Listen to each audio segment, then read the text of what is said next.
All right, we're live. Welcome, Olivia. So, there's only like 1 or 2 people in here right now, so we'll wait for a few more people to get in here.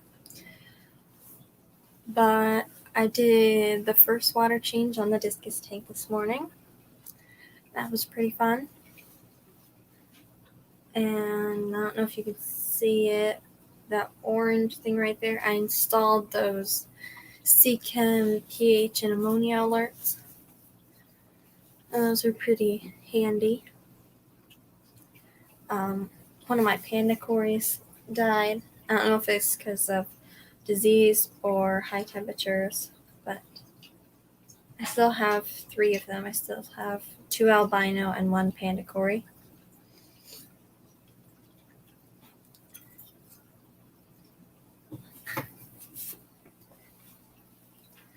So we'll wait for a few more people to get in here, and then we'll talk about something. Not sure what we're going to talk about, but I'm sure we'll find something. And I'm going to pin the link. Alright, it says it's pinned.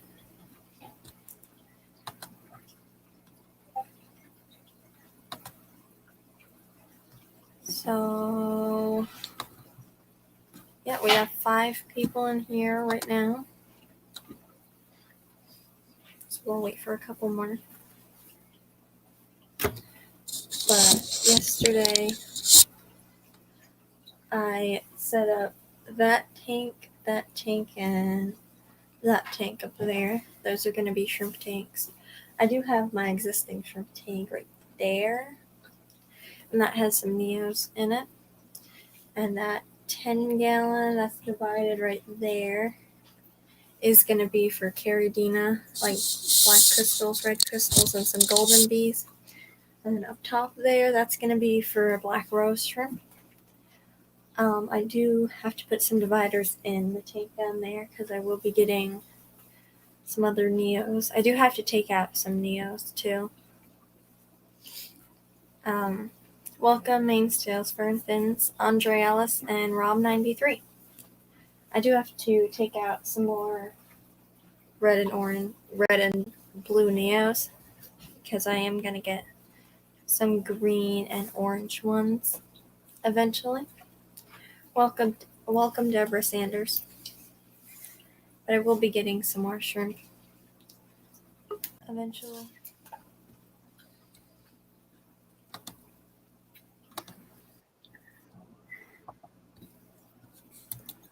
Is somebody else supposed to be here? Jess is going to come up. Oh, she is?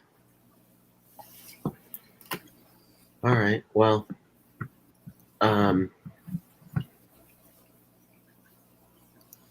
is Patty in here? Let's see. If Patty's not, I'm going to be upset. Good morning, Hey, Patty. Patty, just for you, I woke up. It's 7 a.m. and I didn't go to bed till like 3:30 a.m. So just for you, Patty, I'm here. Patty said she's going to be redoing her crab cage this morning while she's watching the stream. Her what? Her crab cage? Yeah, she has terrestrial hermit crabs. Oh, got it. Okay. Welcome, Justin Powers or Justine Powers.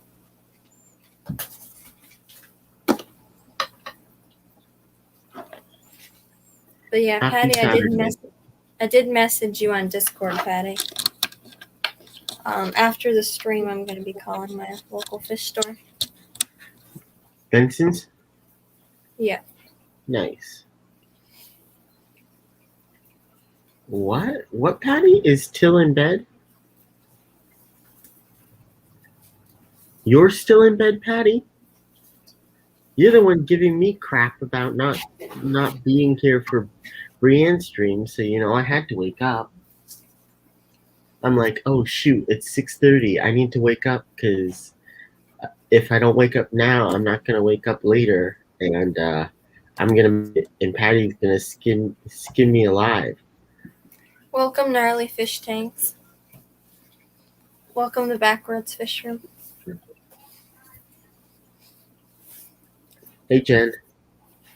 So late Long time no yesterday, see. I was assembling sponge filters. I was replacing the Nice. circuit that I had originally made because it was kind of all over the place because I had the air pump and then I had a piece of airline tubing that was split off into two, and then those two would split off into two more, and it was kind of just all over the place. So I replaced that whole circuit with one of these for the bottom four, and then for these top ones, I have three sponge filters running off of one air pump right now, but I am going to be switching it to one of these because I'm gonna be setting up a new beta tank sometime soon. Because I have a beta tank. I have a beta in this tank, and then a beta in a 1.5 gallon tank. And I'm gonna be upgrading them to a 5 gallon, and that's gonna go up on the top where the boxes are right now. So I'll be replacing those boxes with a beta tank, and then I'll have to replace the circuit that I have going on up there and replace it with one of these four-way air lines. So then it will run one to each of the tanks, and then down below the tank that I'm going to be taking down soon, I'm going to be putting my black worm culture over there. What did you move from over there? From where? Didn't you have something over by where the rack was? Yeah, I moved one of my bookshelves from there. It's over. Got It's it. over here now. And then I replaced it with the rack. Oh, geez. So I kind of just swapped them so then the rack would be in the corner and it's bolted to the wall instead of right in front of my window. It's right where? It's in a corner right now. Oh, I thought you said it was right near your window. Instead of being right in front of my window. Got it.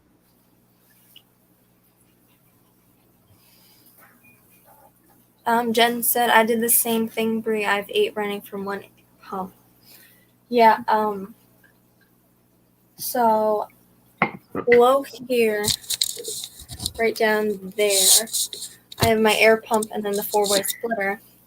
And when the air pumps were trying to run, when the sponge filters were trying to all run full capacity, it wouldn't run 2 of them. So I had to turn one down, and then one of them worked. Because I have 2 sponge filters in my guppy tank. Only one of them would work.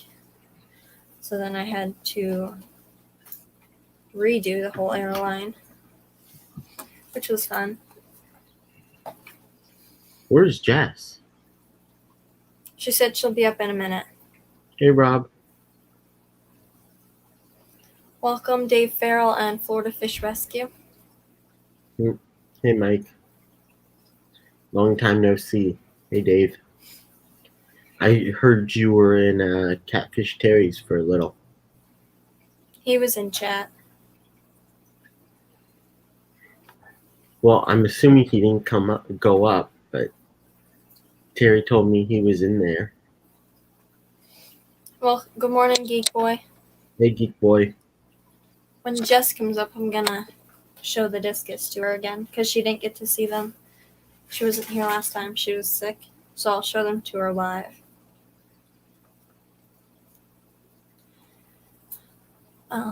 Yesterday, Jen said, I'll start selling my story real quick. So yesterday we set up the first brine machine that we've ever had, baby brine machine, baby brine shrimp machine. You mean hatchery? Same thing. It's on the top rack of our kitchen rack because I have a rack in here and then they have a rack in my kitchen. That one's a 5-tier rack, so it holds more fish tanks. On the bottom, there's a 20-gallon saltwater tank. On the second shelf, there's a beta sorority tank and then a tank for male beta. On the third shelf, there's a tank for baby fish and then a male beta. On the fourth shelf, there's a baby male/female beta. We're not sure what it is yet. And then an empty tank that's going to be for the guppies that Jess is going to send. And then on the top shelf, there's the brine shrimp hatchery and an empty 10-gallon that will be for babies as well. So the brine shrimp hatchery is on the top shelf of that. And it should be, the brine shrimp should be done by noon. So then we'll feed our fish that for the first time, because we've never fed baby brine shrimp, live baby brine shrimp. We feed brine shrimp, frozen spirulina brine shrimp, and the list can go on and on, like mysis shrimp, bloodworms, things like that. I also have a variety of food down there that I feed to all my fish. I haven't actually fed any of my fish this morning, but I'll get to that after the stream. I don't know how long we're going to go for, probably an hour, hour and a half. I probably say that every single time, and it never actually ends up going for an hour and a half. It normally ends up going for 2 hours. That's fine. Geek Boy said, my fish go crazy for baby brine shrimp. Yeah, we've never fed it to any of our fish. So Jen What do you said, mean? I also added valves into the individual lines to adjust the flow better. Valves like control valves? Uh-huh. That's what these do. You put the one air line from your pump onto this one, and then you run 4 air lines off of each one. That's the game valve. Control them. I've noticed I've been having issues with those. I know, Petraman. Hey, I told you. And of course, Patty said she was gonna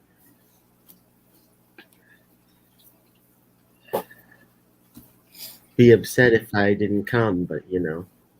Yeah, Andre Ellis is wondering what hatchery you got. We've had it for a while because we tried breeding peppermint shrimp, saltwater peppermint shrimp, but it's the San Francisco Bay brand brine shrimp machine. And you just attach a 2-liter soda bottle onto the top of it and then run an airline under it. And then add salt and the brine eggs.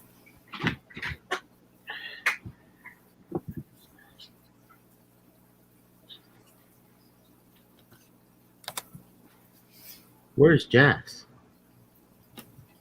She said she was coming. She'll probably be here soon. Odd. What? Oh, I'm just surprised she's not in yet. She's normally a couple minutes late. Oh. So on this rack, I have 1, 2, 3, 4, 5, 6. I have 7 fish tanks on there right now. I'm going to be taking down one to replace it with a larger one. But I will be moving my blackworm culture from over there to over there.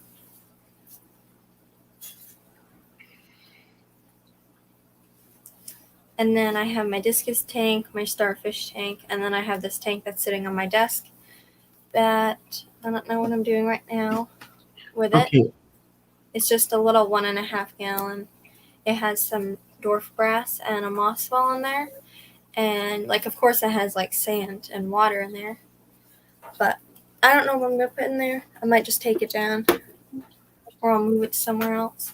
And then My starfish tank is on the bottom of the discus tank, and then I have my saltwater tank. So I I have have been doing a 12 fish tanks in my room. 12, and then I'm gonna be taking down probably this one that's sitting next to me.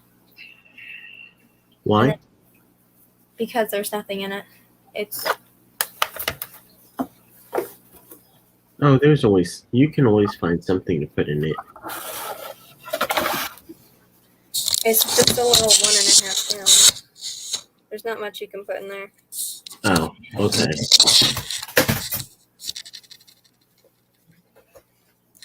Yeah, it's got substrate and everything. It's got substrate, a fake plant, 2 live plants. It's got some dwarf hair grass, and then there's a moss ball in there. But I'll probably move that to the beta tank that I'll be setting up soon. Welcome, Edgar Reyes. Let me catch up on chat real quick. A betta and 2 shrimp. Andre Ellison, I've been doing a big batch on Saturdays and keeping them in the fridge to feed during the week. That's a good idea. Jen said, I use the gang valves, but I still have difficulty fine-tuning the flow and maintaining continuous pressure. I fixed that by adjusting further down the line also. Interesting. Jen said a beta, a few shrimp. I was thinking about turning it into a shrimp tank, but I don't know.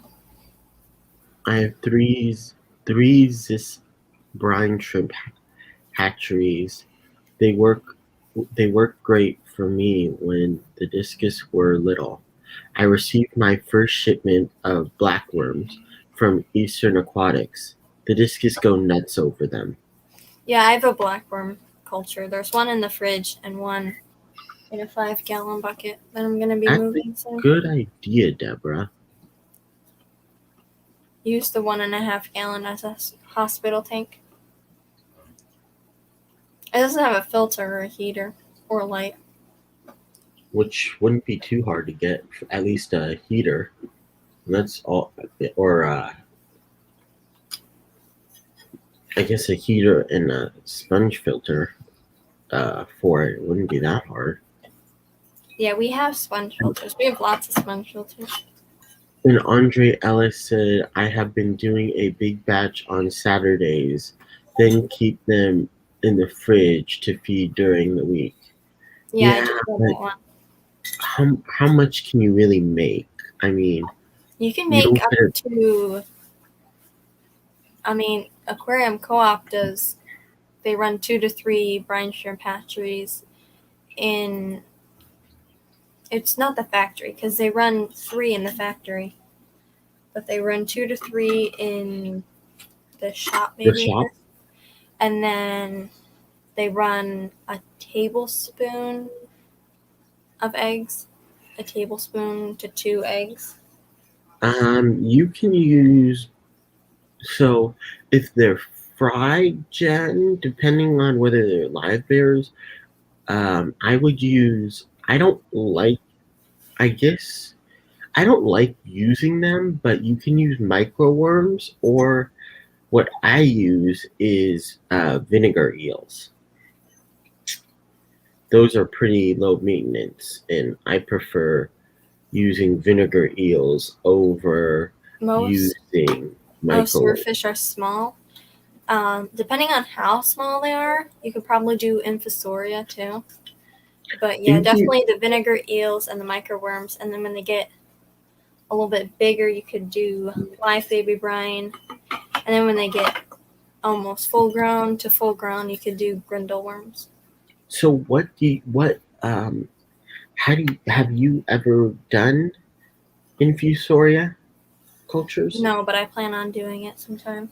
Well, you should try it because let me know, because I haven't been able to do it, because you basically need kind of foulish water for them, and then I don't really want to put that in my tanks.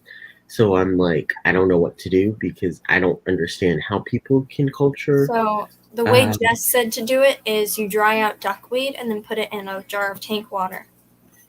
But you can also do it Which many by people do. having tank water, and then like duckweed water lettuce or something like that, like a floating plant, and then you could put green vegetable scraps like lettuce, cucumber skins, things like that. I've seen some videos on them. What type of fish, Jen? And I agree, Bree, but doing it is another thing. Because What? for me, Doing I've what? had issues. Infusoria. I've had issues doing. I've watched videos. I know what to do. I just it's not. I don't like it as much. I prefer doing vinegar eels. Much easier, low maintenance. I always have like four going. Welcome, Joshua Miller. Jen,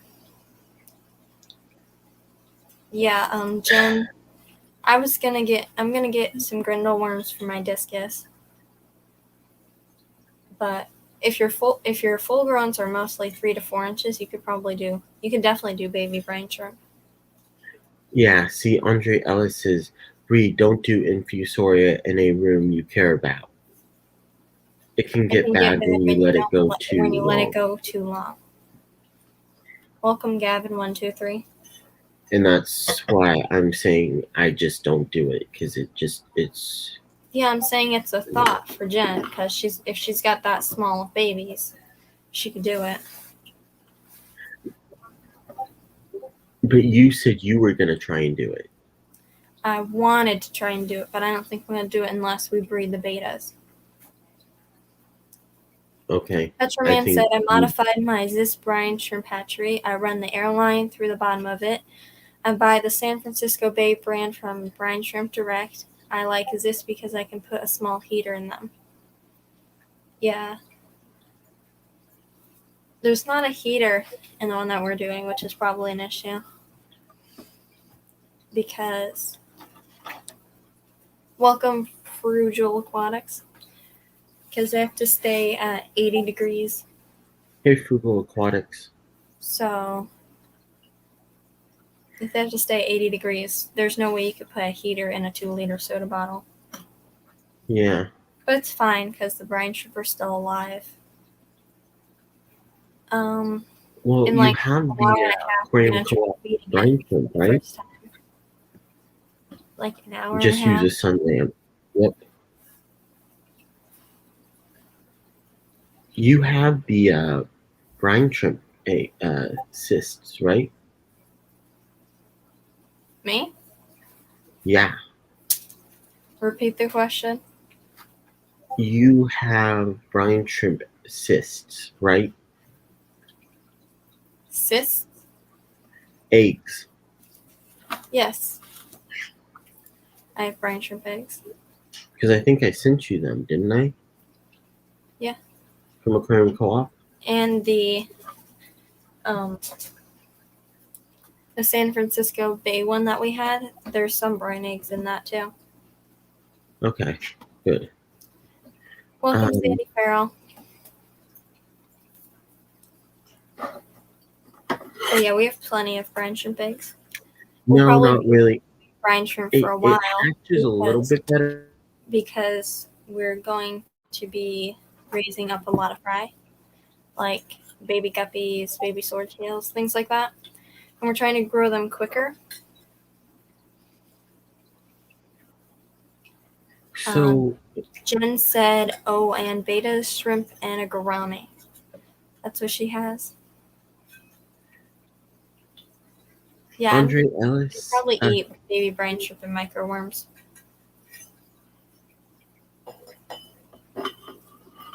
Depending on how large they are. I mean, it really depends, Petraman, on how big they are too. But yeah. Petraman said, my discus won't eat baby brine shrimp anymore. I feed the discus pellets, frozen bloodworms, and live blackworms. Feeding 4 to 5 times a day. Daily water changes. Discus growing fast. extreme krill flakes. Yeah, I tried feeding them extreme krill flakes yesterday. They didn't really see them because I probably crushed them up too much. I'm gonna try feeding them like full flakes. Do you know if they're tank bred or whether they were wild? Wild? I'm assuming they were tank bred. Yeah. But I'm gonna try feeding blackworms once my culture gets going a little bit more. Nice. And I have the extreme pellets. They like those. They really like those. They love the bloodworms, and I've fed them frozen brine shrimp and then frozen spirulina brine shrimp and freeze-dried bloodworms. Those are the only ones I've fed them so far. I'm going to try feeding them some other stuff. Jen said, I'll try microworms. Are they the same as Walter? Yes, they are. I know they're all small. They're very similar. I know they're all small. They're very inside, similar. So they should all be fine to start breeding. Well, to start feeding to the fish. Very similar, and I don't think you need to have. I don't know. For me, mine seem to mold more. So that's why I don't use microworms anymore, because I've tried it 3 times and mine get moldy. Oh, Kevin, do you know if those shrimp are out for delivery or are they being shipped Monday? I have no idea. I'll send you tracking when I get it, but they haven't sent me tracking. They haven't sent me anything for them. Okay, so they're probably not coming today. No. They'll probably be shipped Monday. That would be my guess. Jen said, I've researched colonizing them. Where do I buy them? You can buy them from things like Aquabid. I know simplybetta.com. She has grindle worms, microworms, and vinegar eels for sale. And I mean, I'm going to buy some grindle worm from Simply Betta because she's got her grindle worm cultures are $8 a piece, and it's like $4.70 shipping. So that's the cheapest I've found them. Welcome, Jess. Morning, you guys. Hey, Jess. I think I'm gonna head off. Then I just came in because she needed somebody else here, but okay. I didn't go to bed. Sorry, I had to deal with puppies, and I didn't realize they were gonna take their time outside pottying. I didn't go to bed till like 3:30, and it's only 7:30 right now, and I've been asleep since like 8 o'clock yesterday. I slept a long time, but that's what I do.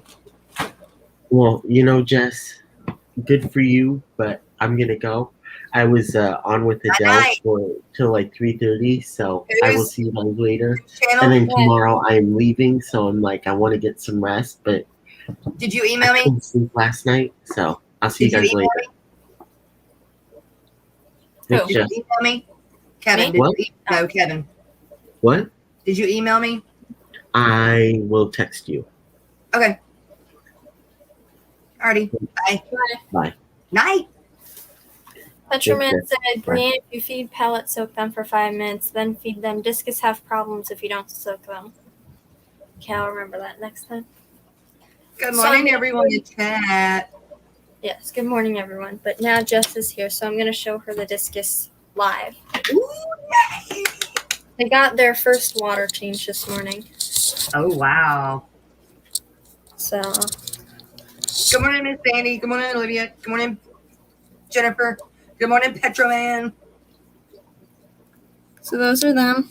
Oh my God, they're so pretty. Yeah, they really are. Hey, can you put it on solo? Make it big? Yes. Give me a minute.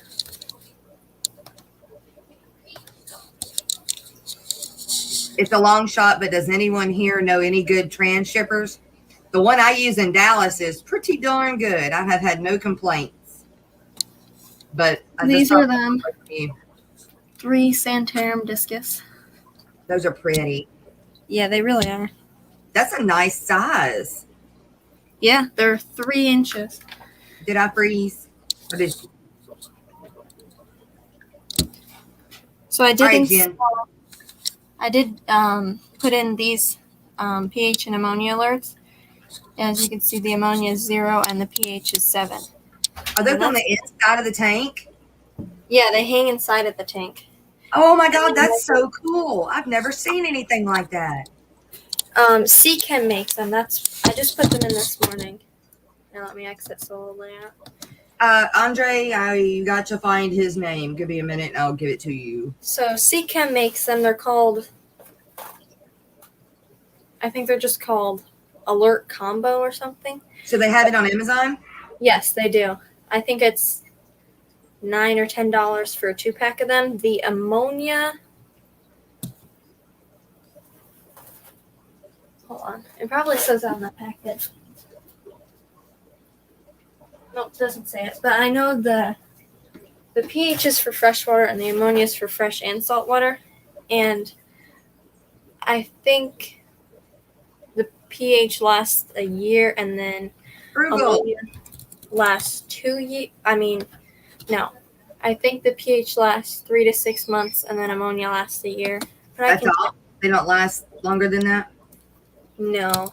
Okay. Hey, Mike. Good morning. Okay, the transshipper I use in Dallas, his name is Joel Fernandez. I do have his number, but like, I don't know how to give it to you because I can't put it in chat. I don't know. He's a transshipper, so I mean, his number's everywhere. But I guess it would be wrong to put somebody else's phone number in chat. Alrighty, I'm gonna share my screen real quick, and I'll show the. Ooh, it looks like a mirror. Yeah. So these are the alert combos. Oh, So sweet. yeah, they're $9.54. Oh, And game on. Done deal. So the ammonia lasts a year, and the pH lasts 3 to 6 months. The only way private chat works is if he is on panel. Yeah. Right? Yep. Yeah, private chat is only for the people on panel, Mike. So. Addictive Hobbies. I like that name. Welcome to Addictive Hobbies. Do you know that person? Huh? Do you know that person? No, I don't. Well, welcome. True story. Petroman said, Brienne, your plants are really nice. Love your Amazon sword. I also have a big one. That's my favorite plant of all. Yeah, I really like them. I wanted to do an Amazon sword wall in the back because I thought that would look cool, but I like it how it is. It's like, how is Skechers? Petroman asked. Oh, should probably show her. But right now it's like this big of a plant, and then it blossoms out. Yeah. Really large. I've got a bunch of them. Skechers is your other discus? Skechers is right here. She just woke up, I'm assuming. This is a hamster. Oh, that's right. I forgot about that. Good morning, hamster Skechers. Good to meet you up close and personal. I would shake your hand if I could, but I can't. So I'm assuming she just woke up. I just woke up. Yeah, my sister just woke her up. She's very, very tired. What is this thing? How cute. Okay. I had one just like it when I was Bree's age. Tam Shepherd, good morning. It's good to see you. Good morning, Tam Shepherd. Geek Boy said, I have the ammonia ones on all my tanks. They work well for lazy old men like me. I think they work good for anybody because I'm thinking they'll go, oh my gosh. Okay. Exciting news. Okay. So I got the 40 breeder, right? I haven't set it up yet, but I've got it. Yeah. Everything that goes with it. Well, the lady that I'm real close to at Pet Smart, her husband decided to upgrade his 30. It's a 38. So I'm really not sure. Maybe it's a 40 breeder, or I don't know. It's a 30. He called it a 38. So I don't know what exactly it is. But it's the tank, the stand, the lid, the lights, even the fish, if I want them, for $150. Wow. Yeah, that's what I said. That would be cool for your discus. Let me know. He's got like he's got, I believe, green well, I think I can pull it up and say what he has fish in it. And I figured if I could get the fish anyway, because it was like only another $40, and if I didn't want them, I'd just sell them. Yeah. They keep the tank going until that tank. I've got those electric blue rams coming from Steven. And so speaking of Steven, welcome. Good morning, Steven. Well, that's a cool tank. That was coincidence, wasn't it? Yeah. So I have black crystals coming. I know you told me. This is an exciting morning. Yes, they are exciting. Once they breed. No Red Bull yet. It's just coffee. Once they breed, I'll start, once the colony starts going, you'll probably be the first person they go to. I better be. Well, that'll be exciting. Okay, here.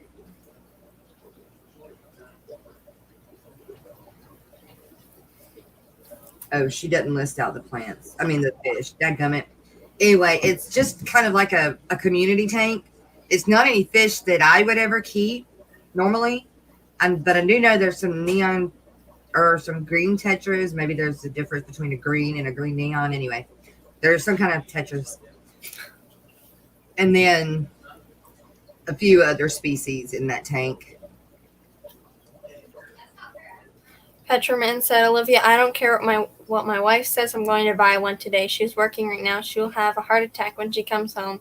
She's a nurse and is afraid of hamsters. Imagine that. Oh my gosh, you're really going to go get one?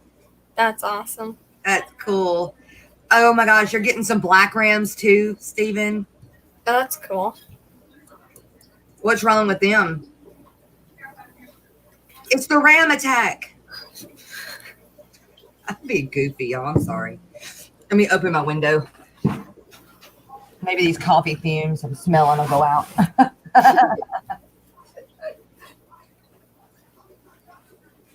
Oh, I've got Landon had a friend spend the night last night too, and they want to go play paintball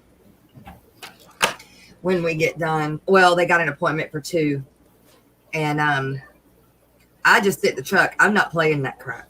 Not happening. So I just sit in the truck and I let them go shoot themselves. Boys. I'm sure some women play it too. In fact, I know some women play it because last time the group they were in a party, like a birthday party. Okay, how do I say this?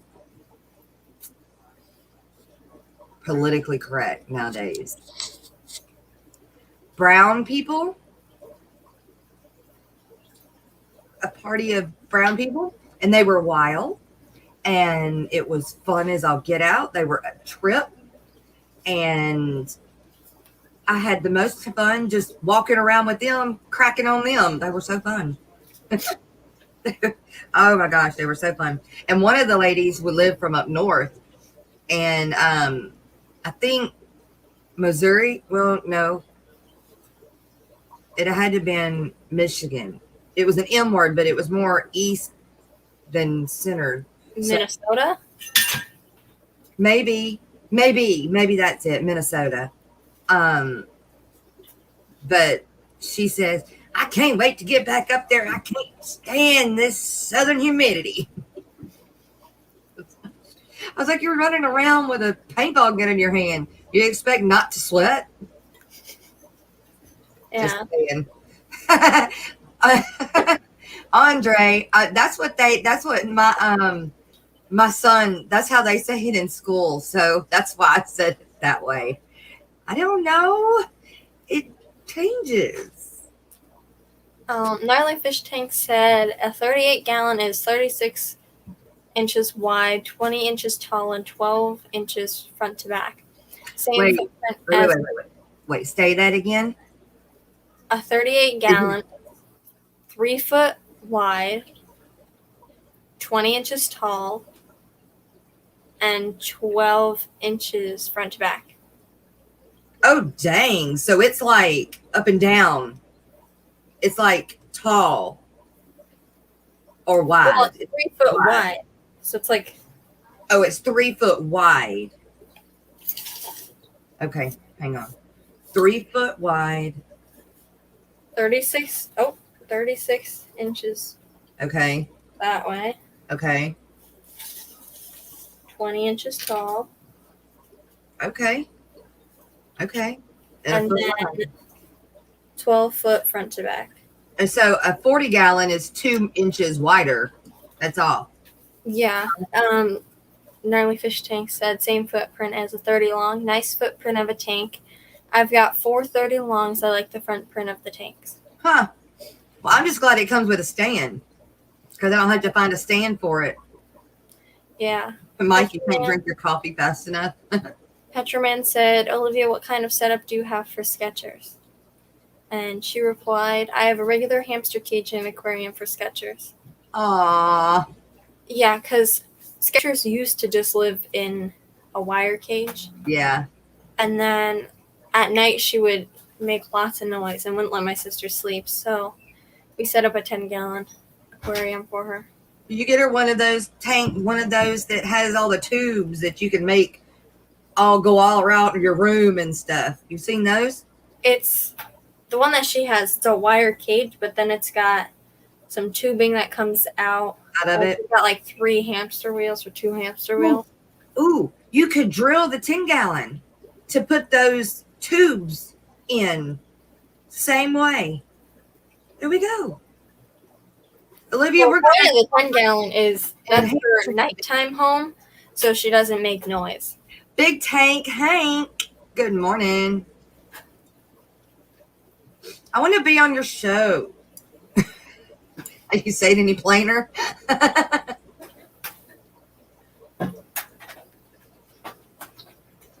Okay, my sister's attempting to bring in the cage.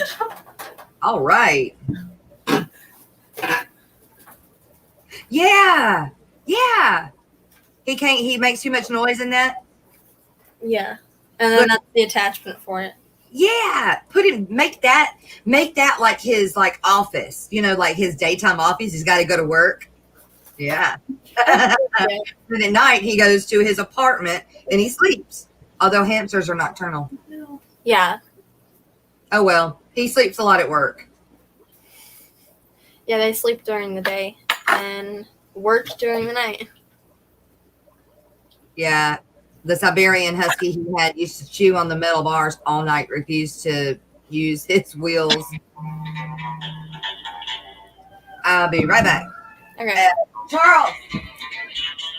Jen said I had one of those with the tubes where the hamster chewed its way out. Patty said they have the silent wheel. Yep.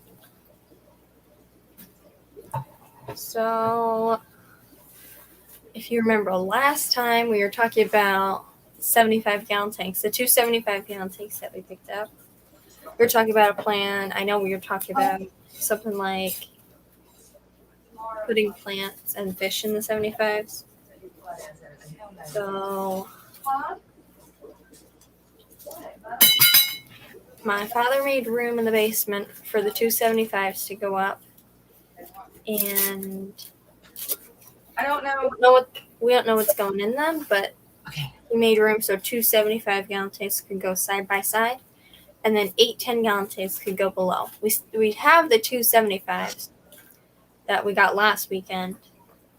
Well, I think it'd be the weekend before last weekend. Something like that. my God. He chewed his way out of the holes of the tubes. Maybe. Yeah. Yeah, my father and mother got a great deal on the 75 gallons. It was like $50 for a 75-gallon tank with lids. Mine did. Mine loved me and my sister had, it was fun to set up those tubes and to figure out all different ways you could make them go. And then, you know how they make all that cat, have you seen that cat that person that has that cat house, like they turned their house into a cat obstacle course, and like they even have holes in the walls where the cats can run up, run down the wall, and then go through the hole in the wall to the next room. Oh, it's crazy, but you could do that with the hamster cage, with the hamster tubes, That'd be cool. and they're all pretty colors. Yeah. It'd be like a circus hamster room. Oh shoot! What did I do? What did I do? Oh, I'm still here, so okay. Don't push the buttons, Jess. Yeah, don't push the buttons. Push the button. They are very good escape artists. They're very good, just like my flying squirrel was. That's why I can't have a hamster. The green tubes glow in the dark when my sister has she's got LED strip lights that go around the top of her room. What? And when she turns them on blue, then the tubes glow. That's cool. Yeah. That is pretty cool. Oh my gosh, Brie, you got to video that. That's cool. Andrea said, "Hey Mom, can I release my hamsters into the walls?" That's awesome. Right? Um, They've done it with hamsters too, Patty. I got to see that. I bet that would be awesome. I mean, I'm sure somebody did it just for YouTube. maybe. So my father has this workshop downstairs where he like cuts wood and builds things. Like in a basement? Yes, in the basement. Okay. We don't have basements, so basements are like cool to me. So he made room for two 75-gallon tanks to go side by side, and he's going to build a stand for them because we only have the tanks and the lids. So he's going to build a stand out of wood and cinder bricks, and then 8 10-gallon tanks are going to go below that, and the 8 10-gallon tanks are going to run off one canister filter with a built-in heater. So it's a lot less heaters and I love it, Miss Sandy. He had a workshop. Yeah, he's got half of one now because he's turned like the other half into where the 275s are going to go. And the 8 10-gallon tanks are going to be for plants. And I don't know what the 75s are going for. There you go, Petro Man. Oh, that's what I'm saying. Do it with the 10 gallons. Put the bulkheads and the tubes. I mean, just in my head, I mean, you can get, like you said, you've been drilling tanks for years. So you could get the right size bulkhead because they make them in all different sizes, and then get for those tubes, stick that tube in there and then just keep it going. Sure. But yeah, the 275s are going to go side by side, and then 8 10-gallon tanks below. I love it, Miss Sandy. She said, for whatever I want. And the 8 10-gallon tanks, they're thinking about putting plants in those to grow. And the 75 gallons are, like she said, for whatever she wants. Yeah. I really want an Oscar.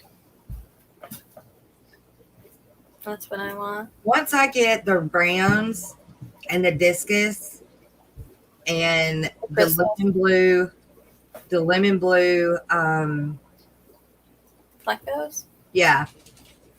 Yes, the lemon blue eye plecos and the leopard frog plecos. I'm set. I'm good. I don't have the shrimp and the crystal shrimp. Well, yeah, and the black crystal shrimp. Yes. Eventually, I'm gonna get red ones too. I like the red ones too. Now, my question is, if they crossbreed, do you get different colors, or do they stay black or red? Or do you get purple or brown? I don't know, because I've never seen like other colored crystals, but I've seen other colored Caridina. Like, right. If you go to like a website like Shrimpy Biz, yeah, you can see all different colored Caridina, like tangerine tigers, right, like golden bees and things like that. Yeah. So maybe those are crossbred crystals. But I know Shrimpy Biz does keep their black and red crystals in the same tank. So maybe. So I wonder if it is either or red when they Yeah. breed, and it's still they have black or red babies. It doesn't have a purple or brown, Yeah, which maybe red and something black like that. would make a brown color. Or yeah, black and red would make brown. Petroman said, Brian, your next tank will be a 150 for your Oscar. I can see it happening soon. Dang. And they'll put it down there in Dave's shop. 125 gallon is probably the next tank my parents are going to get. But that'll be a cool idea. RB, good morning. I don't think I said good morning. Rachel O'Leary has a video on making a catio. Really? I didn't know that. That's cool. But maybe the crystals will crossbreed. I don't know. But I have this 10-gallon tank right there is going to be for Caradina. I'm going to do red crystals in one, black crystals in another section, and then probably golden bees in another, and maybe I'll add another section and do tangerine tigers. Okay. But make sure when you do the sections that you leave a good amount of that divider out of the water. Like you fill the tank up, but leave. There's about that much right now. I'd do about an inch and a half. Yeah, there's probably about an inch above water right now. Yeah, that's the other half of Dave's shop is at 125. Yeah. Well, there you go. I mean, just outline the shop in tanks and have the wood stuff in the middle. Just got to be very, very careful when you put the wood on the thing to cut. That way you don't run it into a tank. Yeah. That would be bad. Yeah. But you'll probably be the first person that I ship crystals to if they start breeding and I get a colony going. You'll definitely be the first person. Awesome. I ship them to. We have a cage outside for our cats with a cat door and a window that they can use to get out there. My wife calls it a habit cat. Habit cat. Habit cat. I can get a window made to hold a large seal fitting that will go into the screen door. Sweet, Jen. Hey, who streams after you today, Bree? Do you know? After me? I Yeah. don't know if anybody streams during the day on Saturdays. Okay. I know at 6 o'clock there's Mice Aquatics and Things is going live. Kevin's co-hosting that one. Oh, well, doesn't Swampy Mad Mama Bad Mama, isn't it Bad Mama? Bold Mama, there we go. I'll get it in a minute. Mad, sorry. She must be having a day. No, I'm playing. Big Tank Hank streams at 1:30 Central today during the day. Okay. So Big Tank Hank and then Mike's Aquatics and Things. But Old Mama is going live at 9 or no 8, I think it is. 8 and so Central? is Fish Room Fever. 8 Eastern, so 7 Central. That's right. That's what I thought it was because I thought it was somebody was streaming at the same time, but because Fish Room Fever. okay. Fish Room Fever streams at the same time. Mike's at 5. I could have swore the thing's at 6. Depends on where she's at. Central Standard. He's in New York too. Patty is? Yeah. I didn't know that. Oh, I don't have my phone. I was going to look up. Miss Sandy said that y'all's weather next week is going to be in the 60s. I mean, I can send y'all some fish, which I need to fast. I didn't feed my fish last night because I slept. So I was going to feed them this morning I've got the brown shirt ready, but I need to pull everything that I'm gonna ship and put it in the shipping tank to fast. How big is your shipping tank? It's just a 10-gallon, and I put dividers in it for whatever I've got going out. Because I'll give them a quick dose of wormer before I send them off, just in case. Yeah. And that also helps them get everything out of their body. Yeah. So sometime in the next couple months, I want to get your Moscow butterfly line. That's really pretty. Petraman said they had babies the other day too. they had babies? Tank right behind me. Yeah, they had babies the other day, but I don't know how many of them made it. It's the tank. Look, I'm pointing at my computer like you can see my computer. That tank right there. Yeah. That's cool. Are all the fish in there? All the monsters? Yeah, they're all in here. When I decided I was going to sell the line, I just went ahead and put them all together. But see, you can't see. I'm even moving the chain back. But like all the adults are up here at the front right now. But Morning.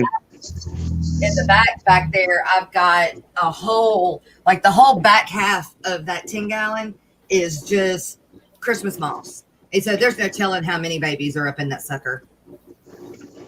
Nice. Yeah, my guppies just had more babies. I do, Petro Man. That's what I'd be known for, is my Dumbo ear guppies. Big ear. Hi, guys. Morning, Mike. How much? You ain't had enough coffee yet? I need more coffee. I'm not there yet. You're I'm not barely there awake. I'm barely awake. We were up until god awful late last night. It was like 3:30 before I even made it into the bedroom. Party at Mike's house last night. Yeah, unfortunately, it wasn't really a lot of partying. It was working. Oh, what were y'all working on? Baked goods. Baked. My wife. Oh, were y'all having a bake sale today? Well, no, not really. We just have some friends we were making stuff for. Oh. But, so I got some nice plants in. You did? Yesterday that I'm super excited about. I don't know if you can see them or not. See all those floaters? Yeah. On the pools? Bree, make it big. Oh, just a minute. Hold on. I got to get this thing to go sideways. Morning, Big J. Morning, Big J. Is that pothos? Oh yeah, that's just pothos. But this is the stuff that came in. Those are floaters. Yeah, I don't know exactly what the name of it is. These I know are what do they call them? Red root floaters. Red root floaters. I only threw a couple of them out here. I put most of them inside, but I did want to see if they're going to do okay out here. And as long as the fish don't eat them, they'll explode out there. Well, that's what I'm hoping they don't eat them.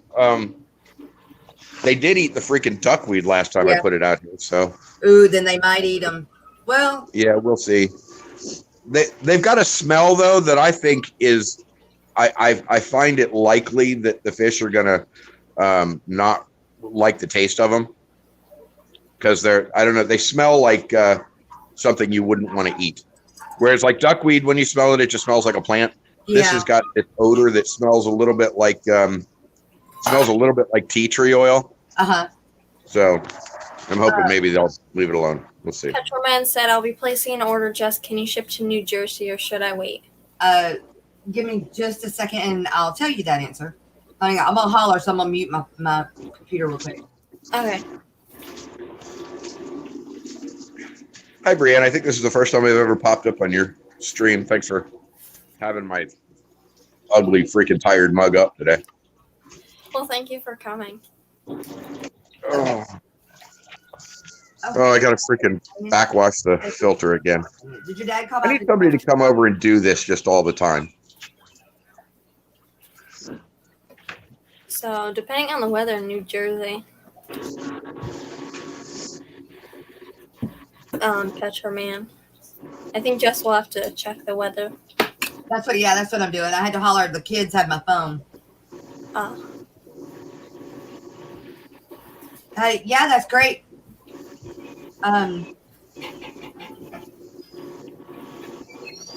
The weather up there is good. Don't know that yet. I'm sorry, you don't know what I was saying. I was talking to Big Tank Hank. Weather in New York ish. New Jersey. New Jersey.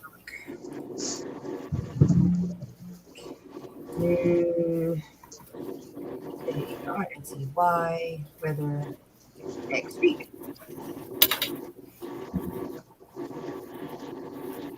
Yeah, we got down to like 56 last night.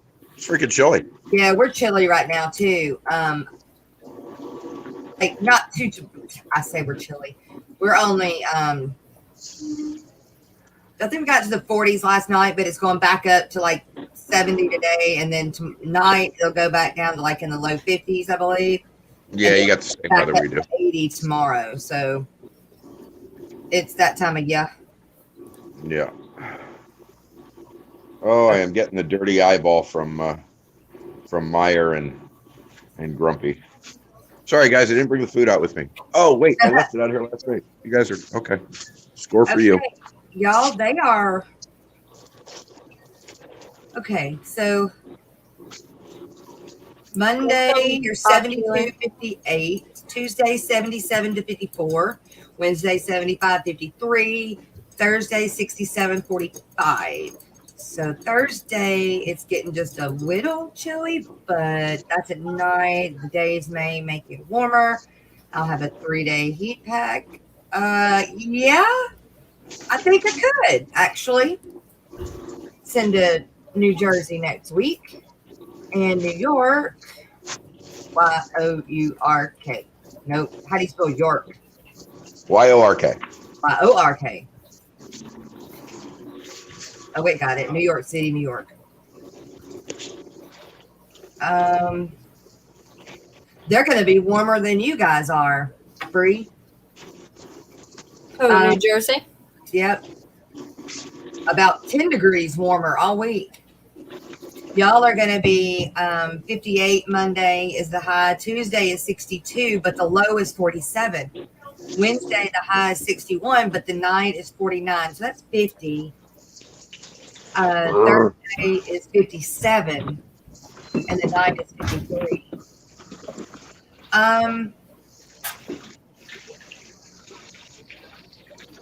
Like New Jersey, I'm comfortable with. I'm still a little iffy about New York. Yeah. Like, Yeah. I wish it would get a 10 degrees warmer. Yes. Throw a bunch of heat packs in there, Jess. Do what? Just throw a bunch of heat packs in there.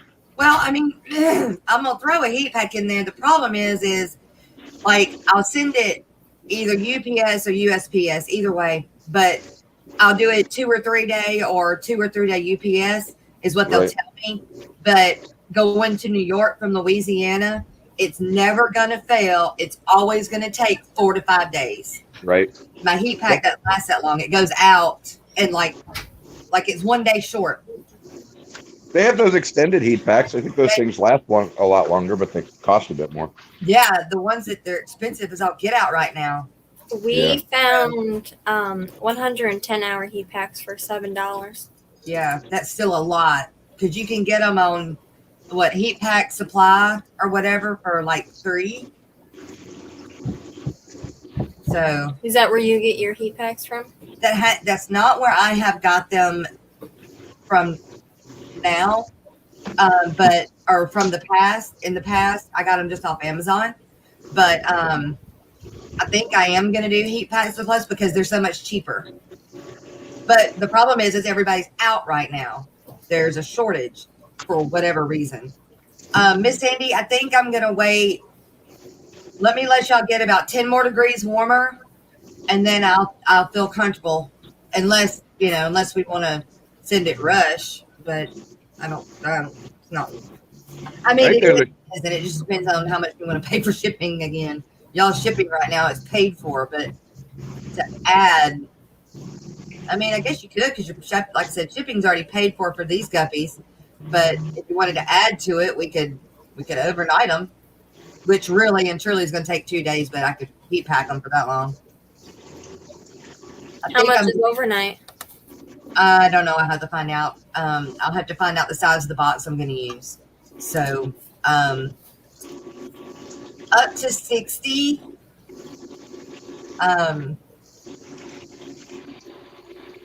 So,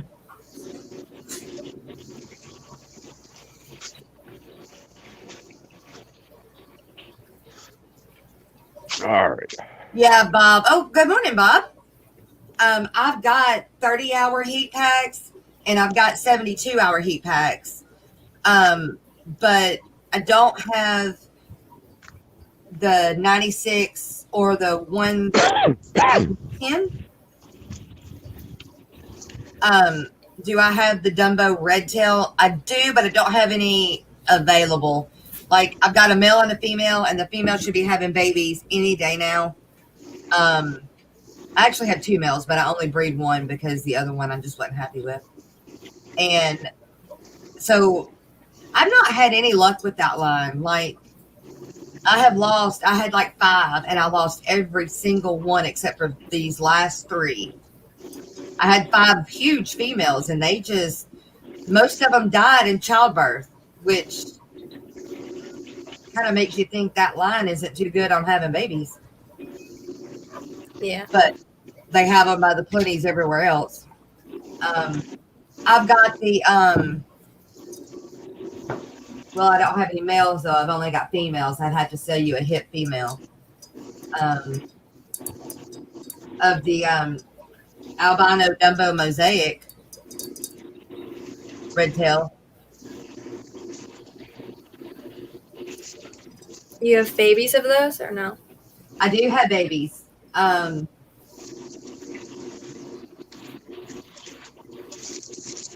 Well, I have young adults.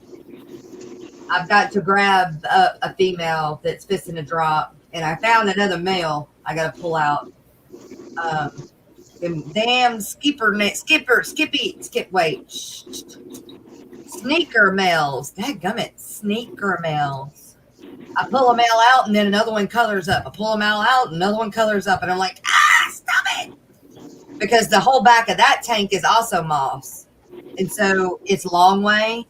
And when you got half of the back full of moss, you don't always know what's back there. Yeah.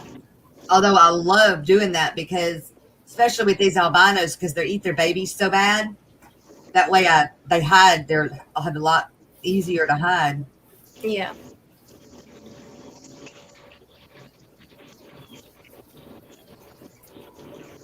I had such a good stream yesterday.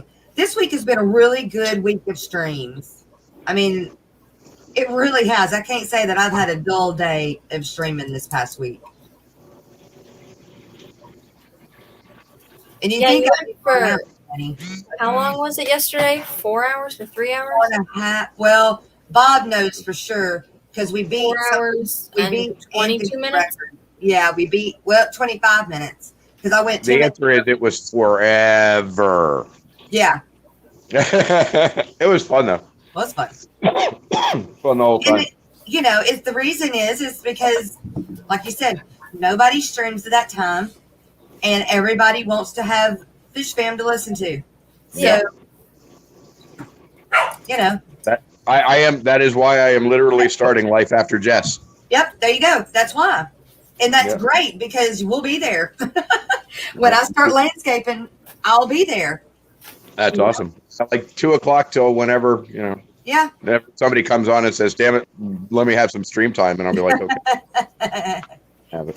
You ought to start it early. Well, you ought to start it earlier than 2, though. No. Listen, I'm not awake now. We get off early. I'm not awake now, and I won't be awake until 2. So 2 is perfect for me.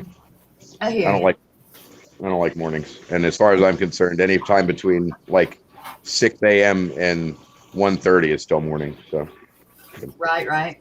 Petraman said, Brian, how long do your black worms last? I should not have a problem. I buy a half pound and split them up. I'm just afraid the discus will only want to eat them. They really like them. I couldn't tell you because I've only had like black worms for, I want to say a month. And they're all still alive in the cup that's in our refrigerator, I think. And I'm not sure about the 5-gallon bucket. I haven't checked on them. But with a half a pound, and if you divide it up, you could do an experiment. You could do a container that sits like on a floor or something, and then a container in the fridge, kind of like how I did, or a container that sits like mid-level of your room, so it's room temperature. How fat goldfish. My father said, hello everyone, I'm back, done carrying blocks. Hope the wife is happy. And then my mother responded, Dave, wife is making sandwiches. Whoop, whoop. Does she know she won't put arsenic in your sandwiches because you're doing good, Dave?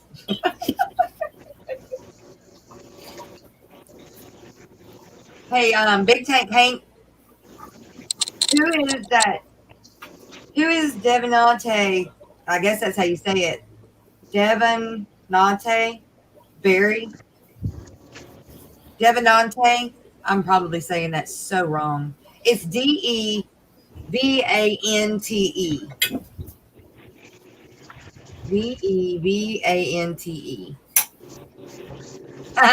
There you go, just Sandy. Man said, I just ordered my second batch of live blackworms this morning. They ship overnight. They eat them up quick. Nice.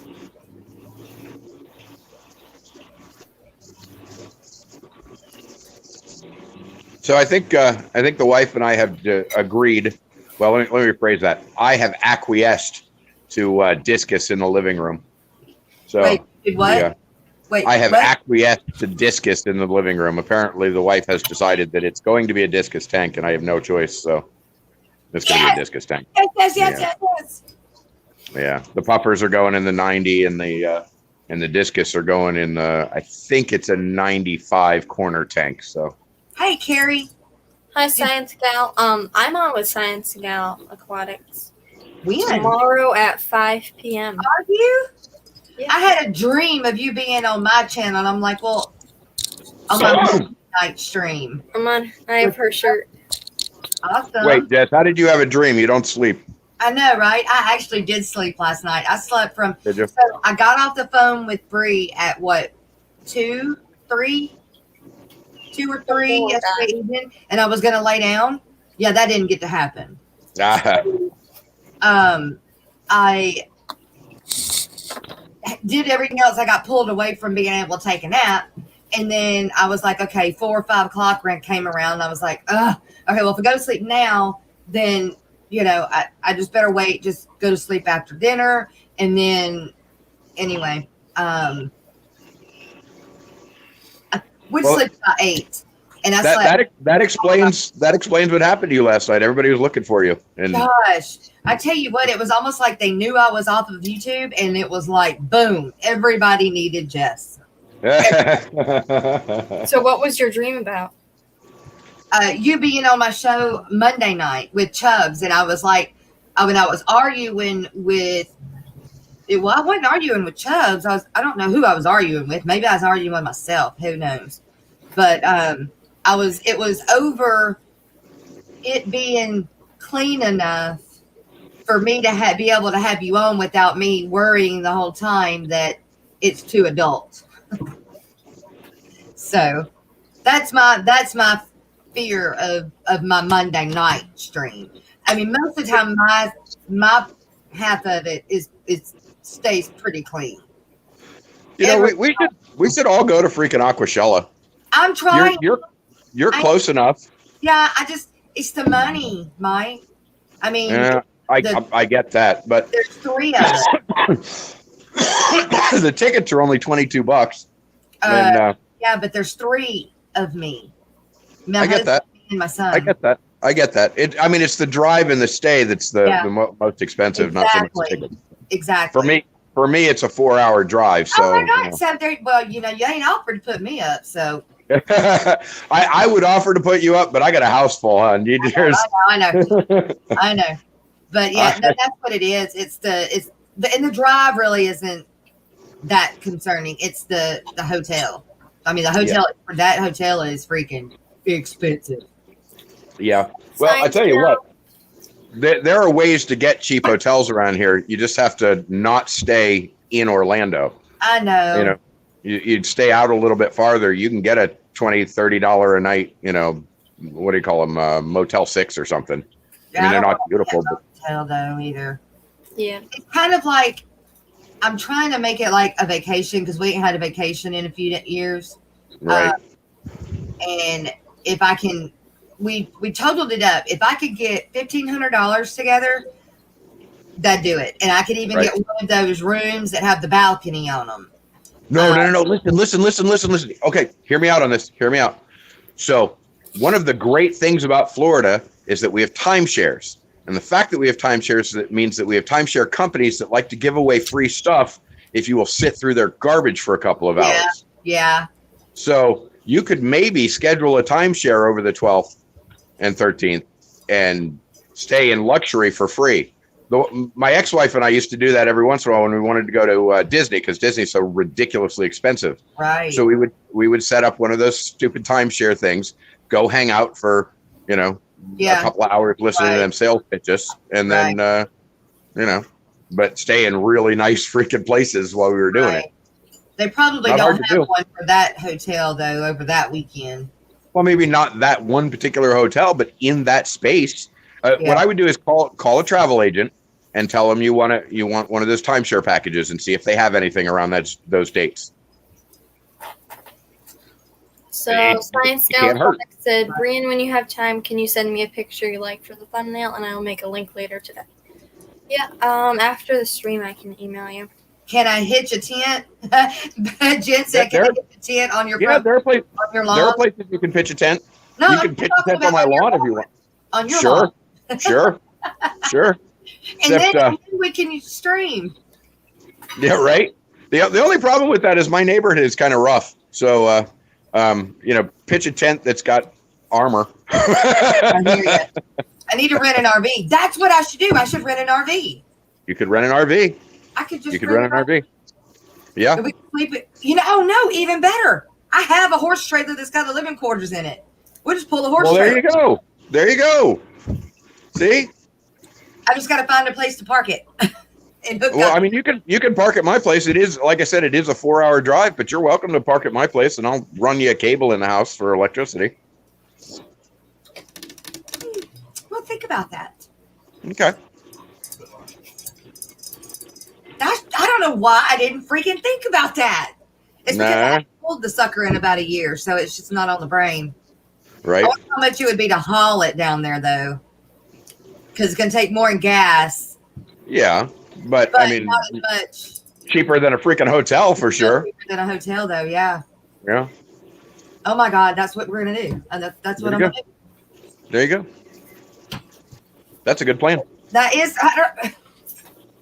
I feel stupid because I didn't think about that before now. You got other things you're doing.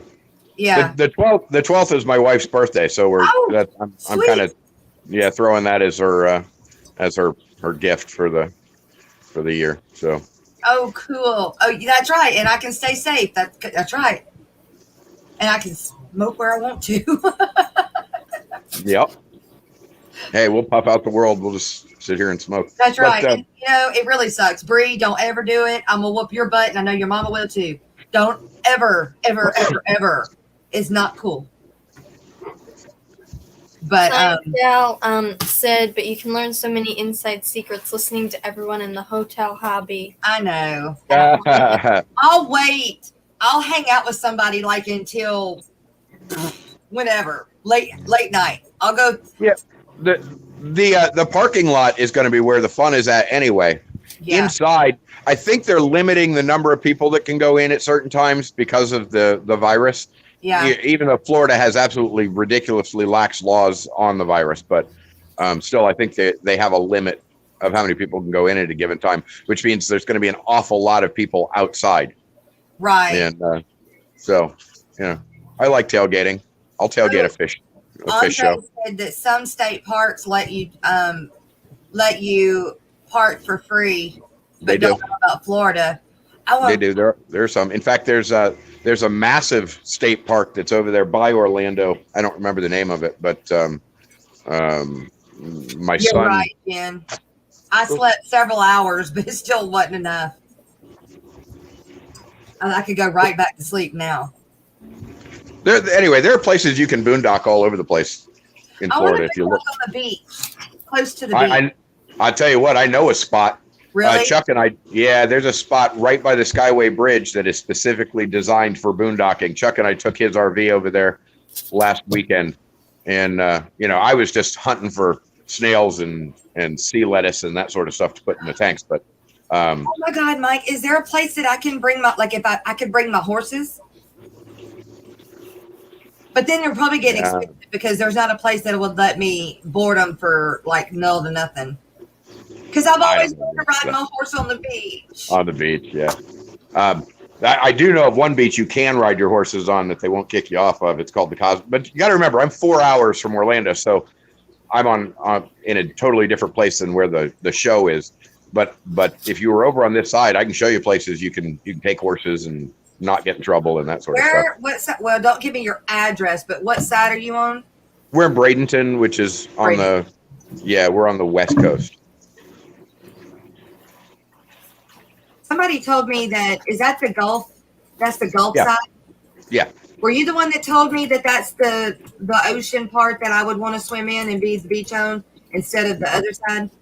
No, I didn't have that conversation with you. But I do agree. This side is it's much calmer. They call it the nature coast. It's quieter. Until the oil spill 10 years ago, it was way, way, way cleaner. But we do have some shore issues still because of the freaking oil spill. But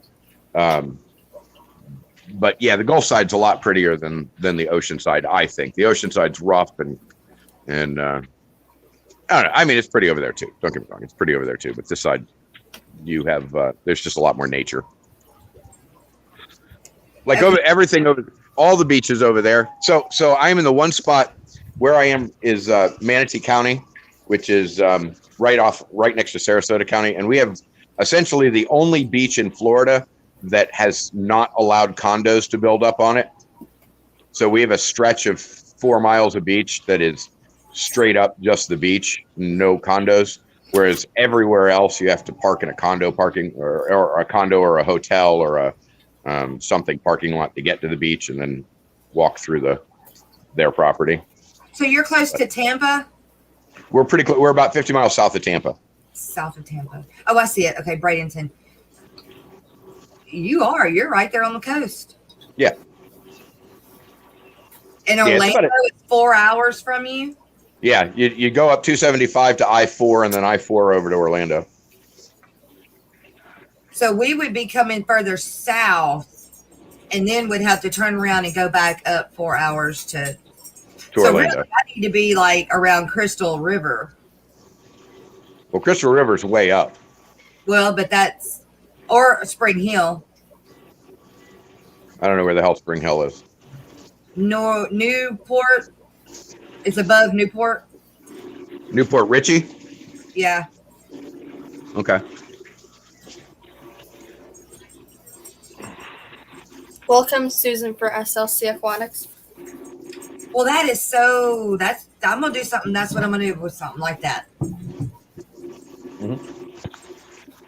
Yeah, I mean, the drive to Orlando from here is really not that bad. It's Well, it'd be nice if my sister would be back in town. Then I can take her RV.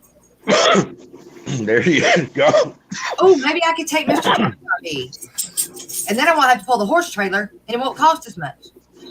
Man, I'm getting all kinds of ideas. I'm sorry, Bree. I'm not trying to take over your show, baby. I'm just... No, it's funny listening to you. I'm glad I can entertain you. Not everybody wants to hear me though. It's your show. Speak, Bree. Speak. Um, How would you do put it? her on the spot. You put her I on the know spot. Well, I would say this. Would you stay in a big living quarters horse trailer, an RV, a hotel?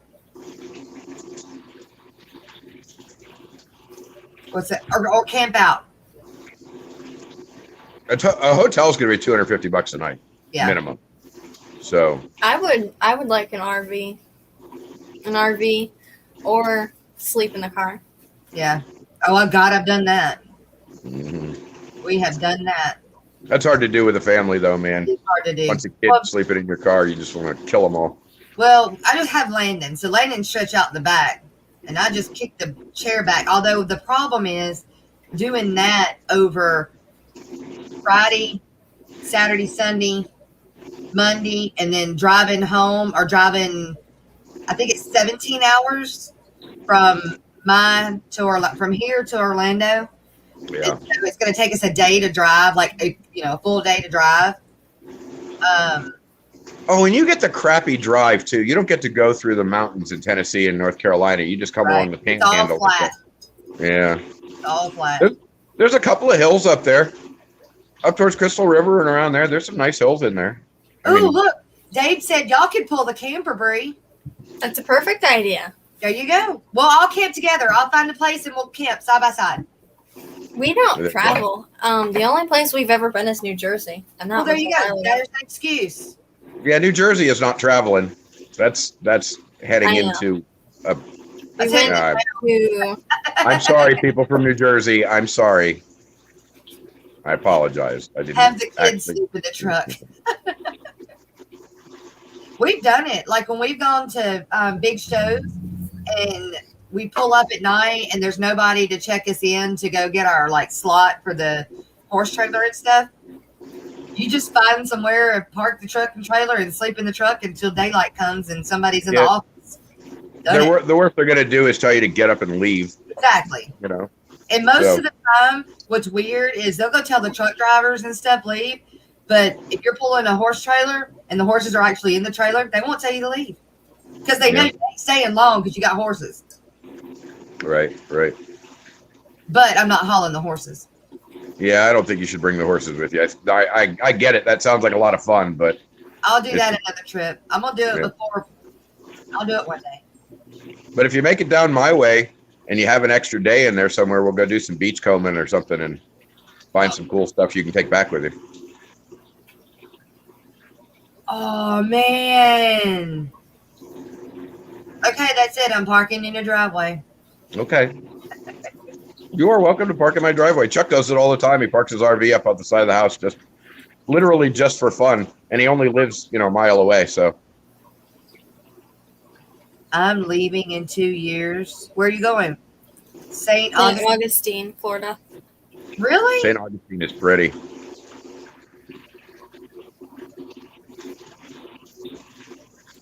That sounds like a fun trip.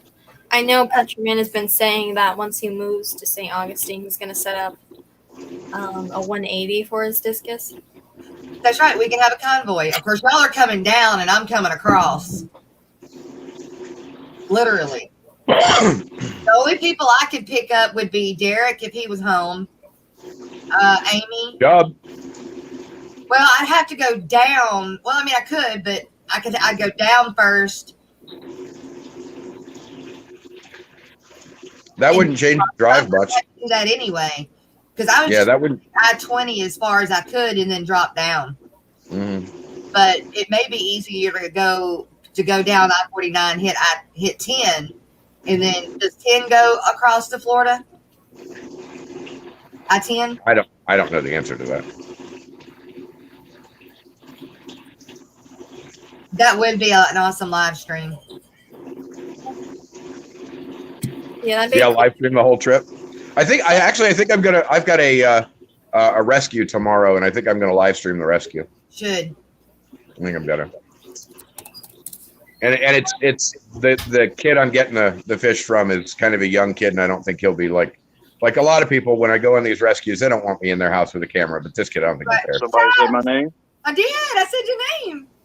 It's like, Doug. rub the Brother Hey, how we Chicken doing? Bottle. What's up, man? You I'm look, You doing all good, bright and but, shiny in the morning. Huh? you look I said, different. look at What you do all you- bright and shiny in the morning. He does. He looks Yeah. different. He Yeah, I does. got a new phone. Oh, Yeah. that looks very clear too. It Looks is nice. crisp, man. I was looking at the video he put up last night, and it was something. That's what it is. Oh, yeah. He's got a clean phone now, and it's Got a good phone now. Yeah, yeah. what a difference it makes too. Oh, yeah, it does. Big difference. So is that what I'm gonna do? I'm gonna drop down, pick you up, and then head across. Sounds like fun. It'd be, it didn't get you most of the way there. 10 wheel. Will I-20 go all the way? No. No. So neither one will get you all the They way up. got 10 or 90 along the coast. A long way. Wow. Yeah. Wow, what a difference. It does. That's making a heck of a difference, that phone is. Oh, yeah. Yeah. Big difference.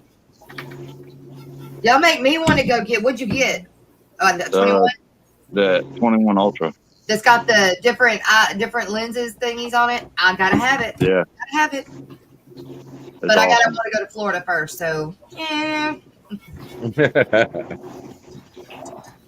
I think it'd be great. I think you guys should come down. We'll go hang out at Aquashella and I'm gonna do do the that. parking lot thing. I'm gonna do it. I'm gonna order my tickets, and then I'll figure out what I'm gonna do.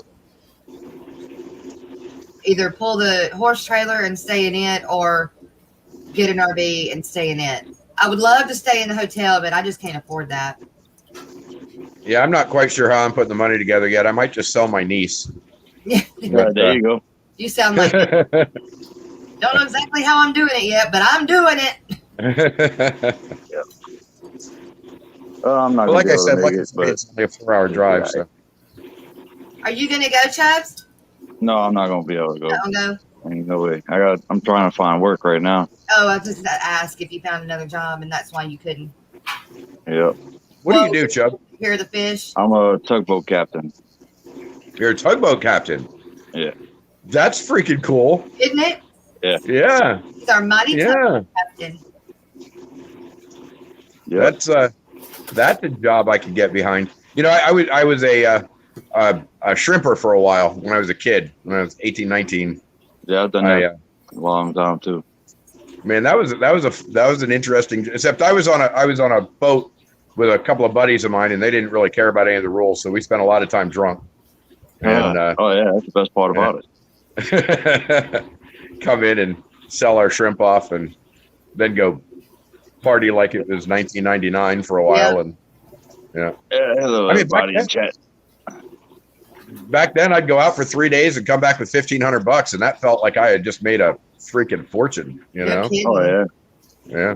That's Yeah, awesome. I've done pretty much everything you could do on the water: fishing, sharking, Yeah. mullet fishing, and Yeah. Chubbs could be about setting everything. up tanks for corporate America. yeah, I got 2 boat fronts I need to reseal right now. Oh, you own your own tugboat? No, I don't. I wish I did. I wouldn't be looking for a job. No, that's fair. That's fair. Yeah, no, I wish I did. That'd be nice. Make it happen. Go get that loan. Man, Yeah, a it'd be a tugboat loan ain't for $1 cheap. million. Yeah. Yeah. Tugboat ain't freaking cheap. You No, could probably but get you one and probably refurb one though, Chubbs. But you'd probably pay it off pretty fast too. Either way you go, it's gonna be over $1 million. Yeah. Yeah. You could probably get a fairly good used one, older one, for maybe 500,000 or 600,000. Then you got to put 500,000 or 600,000 in it, Yeah. and that's without having a job. So the way Yeah. that things are right now, it's just too volatile. We all need to figure out how to get the government to give us a bunch of money. I get Like, they gave me help, that's for sure. Yeah. Paid my rent for 2 months, so Yeah. It just scares me what's coming on the backside of all this. oh yeah. That's what scares me. I want it. I ain't gonna turn it down. But and pay for it. You know, it really what sucks for us is that all of this money has gone into, PPE loans and money out for the virus, but that dried up all the federal grants. So, like, all the grants that sit in our space don't exist. They've all been replaced with medical grants that have nothing to do with us. So I was really hoping to come into this year with like $100,000 into grants that we could do some stuff with. Came in with zero. So yeah, that's rough. And even the local grants, like Florida grants, all dried up too. 2021 hit, and all the grants that were hanging there in the end of 2020, there's this list of 500 grants that all fit into our space. And, I talked with them all or some of them, and they all said, you got to wait until January of 2021 to get your application. So I went, all right, I'll wait. 2021 came around, all gone. All the grants just no longer existed. Yep. So Dang. I don't know. We're still digging. I'm hoping to come up with something, but yeah, I figured out why I got that tank so cheap, because it definitely needs to be resealed. Yeah, that's what that 55 that I've got. I need to give it to Greg and let him I got it or that whatever. 72 bow front, that 46 bow front, You have a and 72 55 and 2 10-gallons I got to reseal. You have a 72-gallon bow front? Yeah. That's a big tank. Yeah. Yeah, that's the newest one I just got. glass, right, Chubbs? Was that? They're all glass. Yeah, it's all glass. That's a day job. Oh, yeah. Run out there. I think I'll take that one. I know it's no Scrape it fun. out. Oh, yeah. Yeah. Ain't that big of a deal.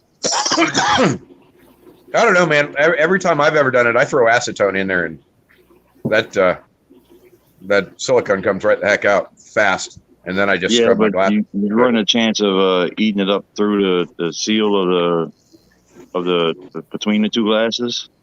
Oh, well, I take that out. Then it's going to I take separate. that out. Yeah, no, I separate it. I take it out.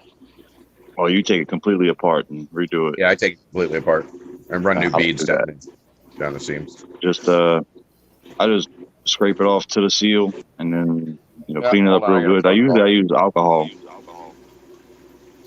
It gets it pretty clean. Hello. Works good enough for me. Why are you calling me? Get out to the pond Do what? because they can't make it out to the pond. Oh, okay. We can What's hear up? that. That's fair, right? Yes. What's up? Anyway, there's a lady with a pond full of beautiful Birdie flowers that Weenie. she can't take care of anymore because There, just in case somebody on the other side didn't want that heard.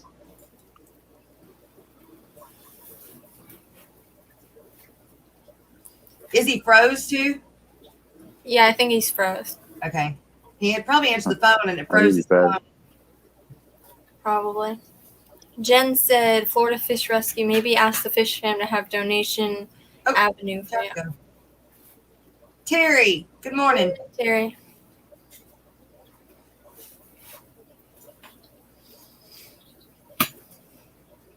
Jess, did you get my email yesterday? Yeah, well, I'll see you guys in a bit. I gotta go. I'll see you guys in a bit. okay, Mike. great talking to you. Bye. Bye. I'm sure I did, Bree. I have not even looked at my email yet. Okay.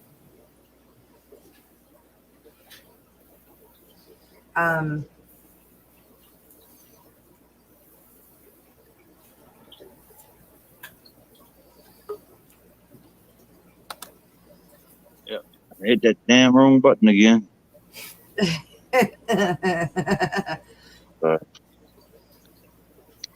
Let's see. Yes, Bree, I've got it. I see it. Okay. I will do that when I get off. Okay. When we get off here. Yeah, it won't be much longer. We're going to be on. Oh, I mean, I'm not rushing you. I was just saying. There we go. Yeah, that's a 72 bull front. It's 4 foot, 18 inches in the middle. Wow. Oh, Then I wow. got the 46. I got to redo too. Oh, wow. Hey, Terry. Good morning. No, I don't think I am today, Petro Man. I don't know. It depends. If I get down there taking the kids to play paintball and I'm bored, I might do it off my phone, depending on how the reception is. We'll see. It's a little electric blue I got.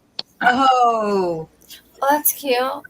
Is that what kind of fish is that? Electric blue Jack Dempsey. My father really wants one of those those. suckers are so pretty. I mean, Oh yeah. damn, they're pretty.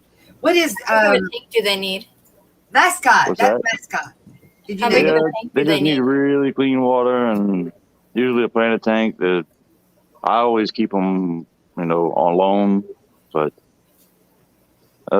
they can handle some tank mates, He wasn't a tank in the other tank, wasn't he? Yeah, I had a dojo loach in there with him, but I'll put him in this tank here right now. But I got like them the way you have that buck tooth skate. tetras. Yeah, they came out pretty good. I'm trying to block the glare, Yeah. kind of see it. God, Chubbs, that phone makes a heck of a difference. God, Does it? man, I am This is the plant. amazed. Yeah, that's a really nice. It is clear as all get Yeah. out. Oh, wow.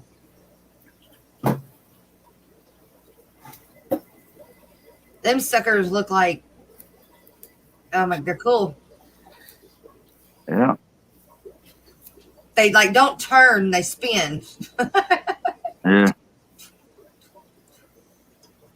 Golden top minnow. Patty said your hair looks good, Chubbs.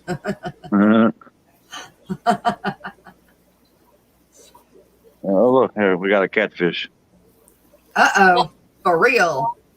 My cat looks the same way.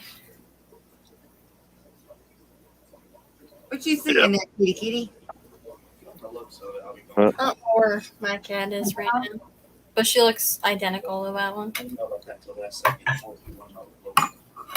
Yeah, the clarity on his phone, the cameras are so freaking good. It's Say something ridiculous. about fish mowing. Yeah, there's only.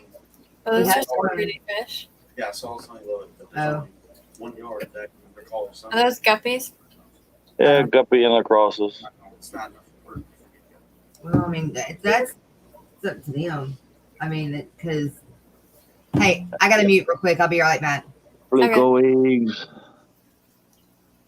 The tumbler. Oh, we got a wiggler. We got a wiggler. Starting to hatch. Oh, that's cool. What are those? Those are longfin, albino, and citrus. I think there's a couple of them in there. Yeah, they're starting to hatch. So That's there cool. for that.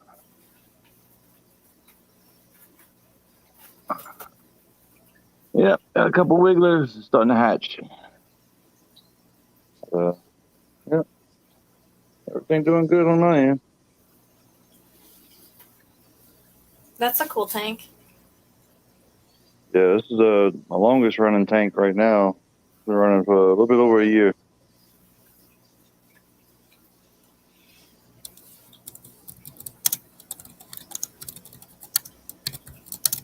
A lot of plants in here. Between the two big tanks, I got, I think, 40 different species of plants. 40 different types of plants.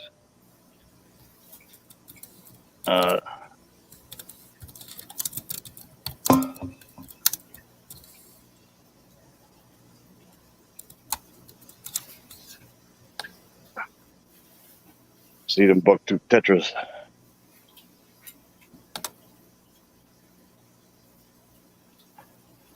Oh. These guys are awesome.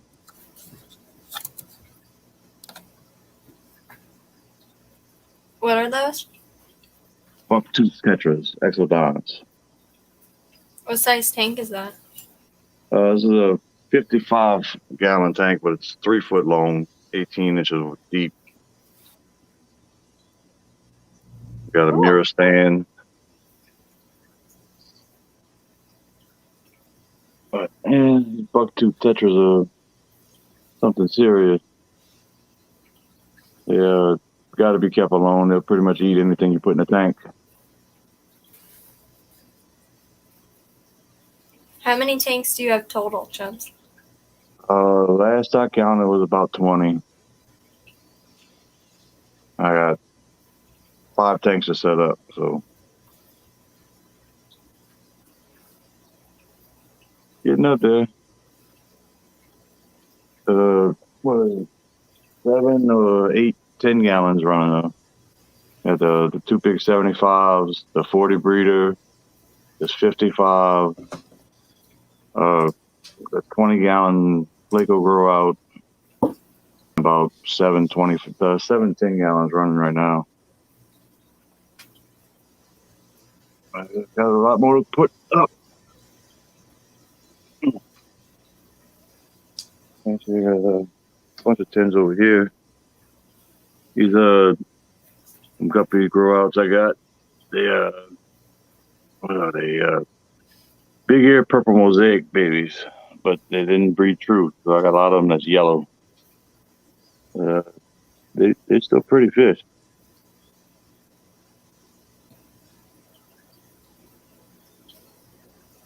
Yeah, we have 28 or 29 tanks set up. And once we get the 8-10 gallons that I think we're getting them all today, I think we're picking them up, we'll have on the upwards of 39 to 40 tanks. Nice. Yeah. That's actually on my plan today too. I gotta go buy some fish tanks. Yeah, I gotta get started on resealing those 2 bow fronts so I get them set up. What tanks are you getting, Terry? Just like you, I need 8 more 10s. That's cool.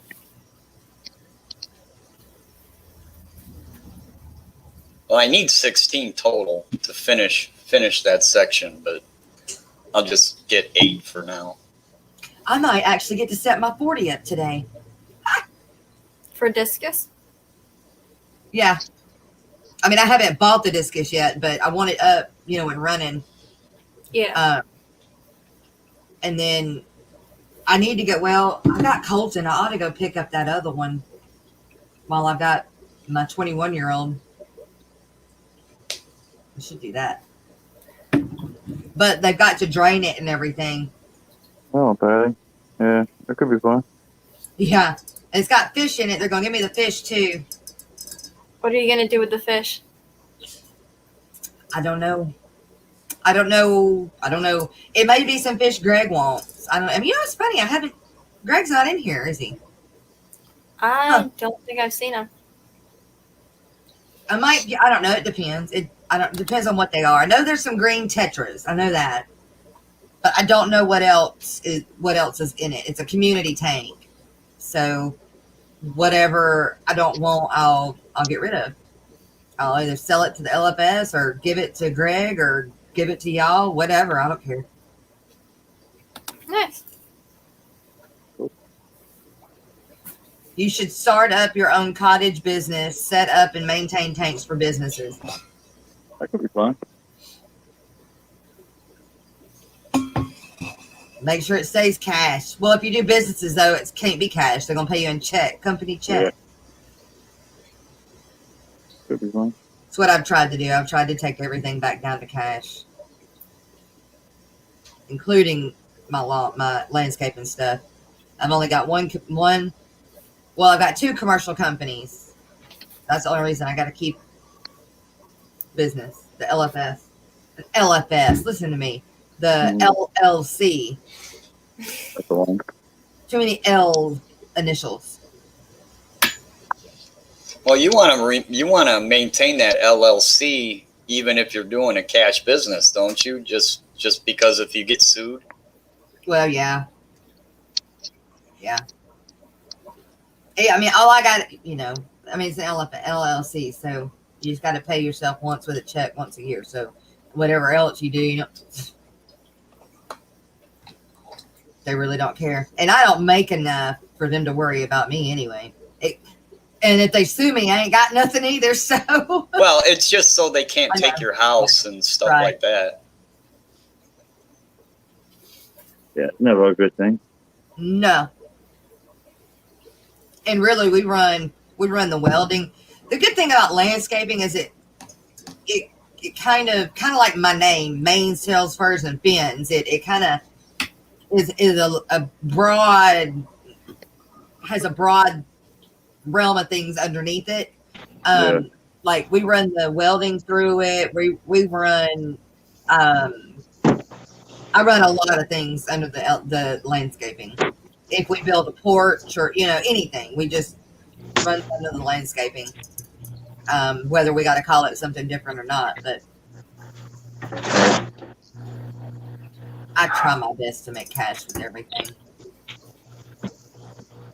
I'm back. We just got a call for a pond full of koi rescue. I got to go do tomorrow. So Koi. Nice.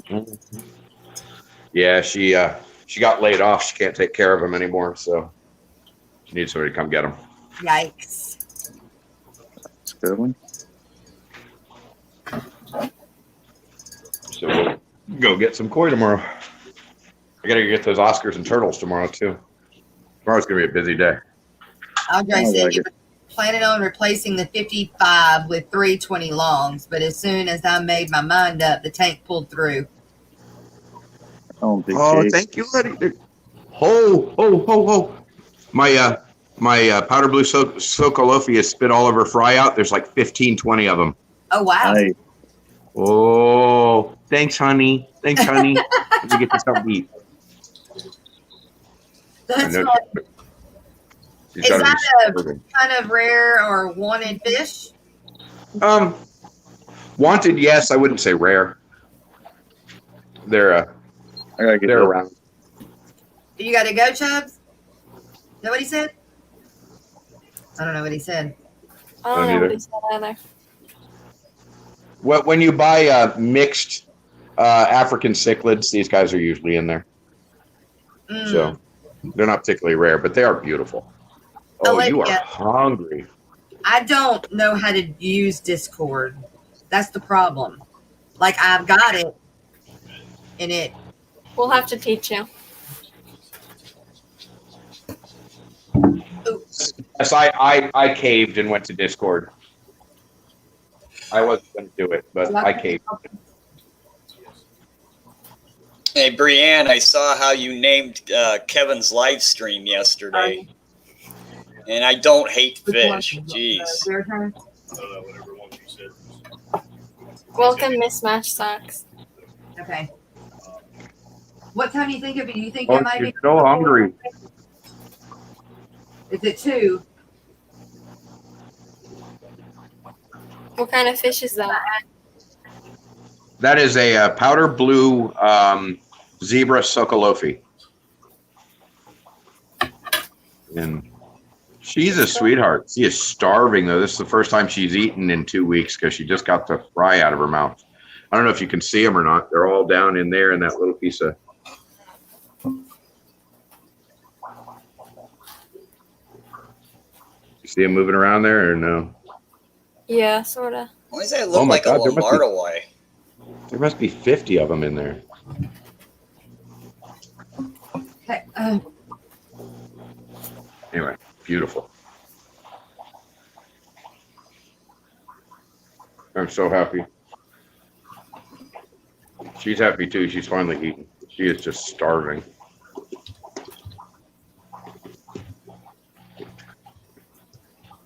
Good girl. Why is that? Oh, I'm putting the damn wrong lid on the wrong container. That's why that won't go on there. Good girl. Look at all those babies. What do you plan on doing? Hey, with all can the you babies? type? Can you type the name of that fish in the chat? Yeah.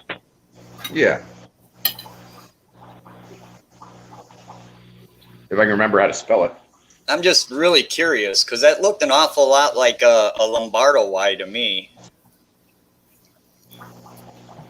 I don't Wanna see even it. know what that is, what you just mentioned.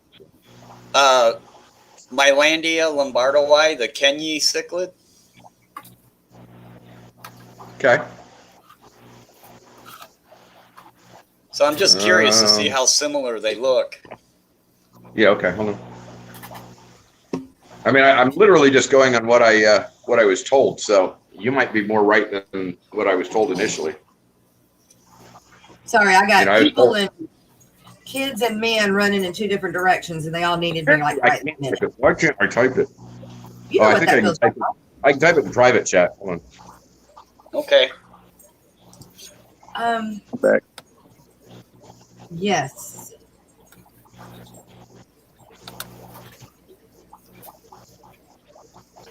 I Bet. probably spelled it wrong, Bet. but That's fine. it should come up. I'll Steven, figure it you're out. back. Yeah.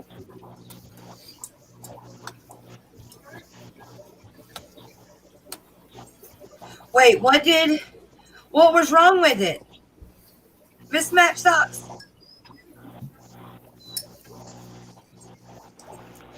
Steven said, I'm back, had an emergency come running through my clinic door and did surgery on my counter. Luckily, my assistant was here to help me get set up. We want to know, what was it? What was it?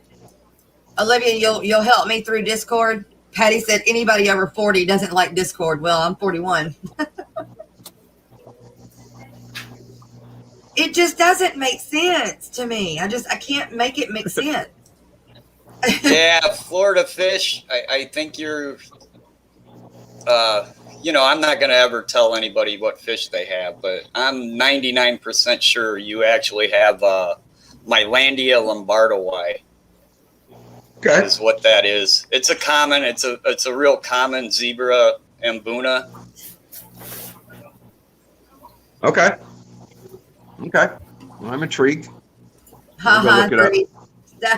That hour went gone. You busy hit the two.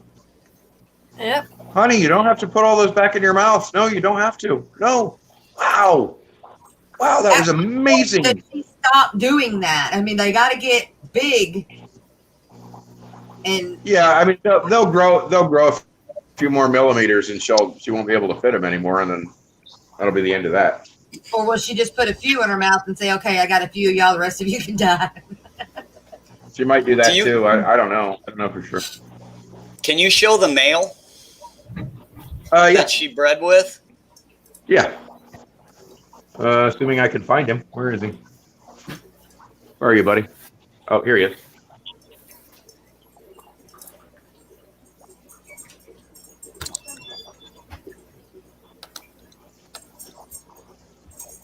That's right. It means Jen. It means you're young at heart.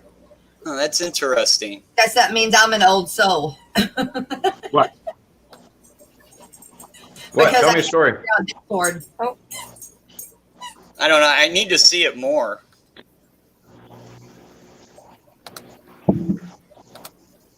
Yeah, I think you got you might have two different species going on there. Make it, huh? You think? Oh, is that the dead one? They came from the same pet store at the same time. Yeah, Yeah. He didn't make I it. understand, but if they came out of a mixed African tank, that happens quite a bit. A lot of the Mbuna species are so super closely related that A very large flower horn, because that female is definitely a lombardoi, which is and if the one you're showing me is also a lombardoi, they're both females. So she bred with something else. So how did you? Because a male would be yellow. Is that right? Steven said very large flower horn with what they thought was Okay, but constipation. listen. It's So not. seriously, It I was told they were which is caused by they were gram-negative bacteria that Super starts with kidney So, failure. I mean, is there a chance that they are Sokolophi and then they are? I mean, then that's right. I didn't think the fish you mentioned had stripes. I don't know how to pronounce it. The Sokolophi. I thought the males didn't have stripes. You may know better than me, but so the only other one that she could have bred with is that guy right there. Hold on, I just clicked off.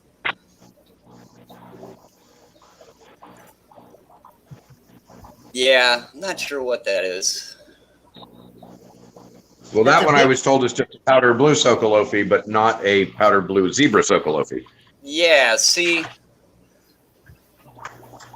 Yeah.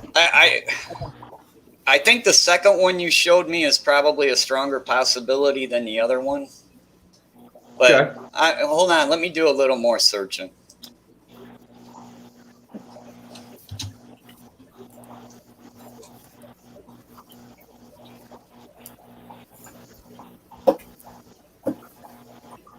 I mean, that's the only other possibility is that one. That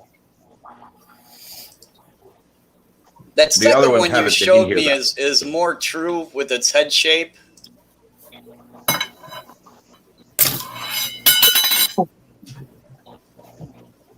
Hey, Steven, I gotta like really.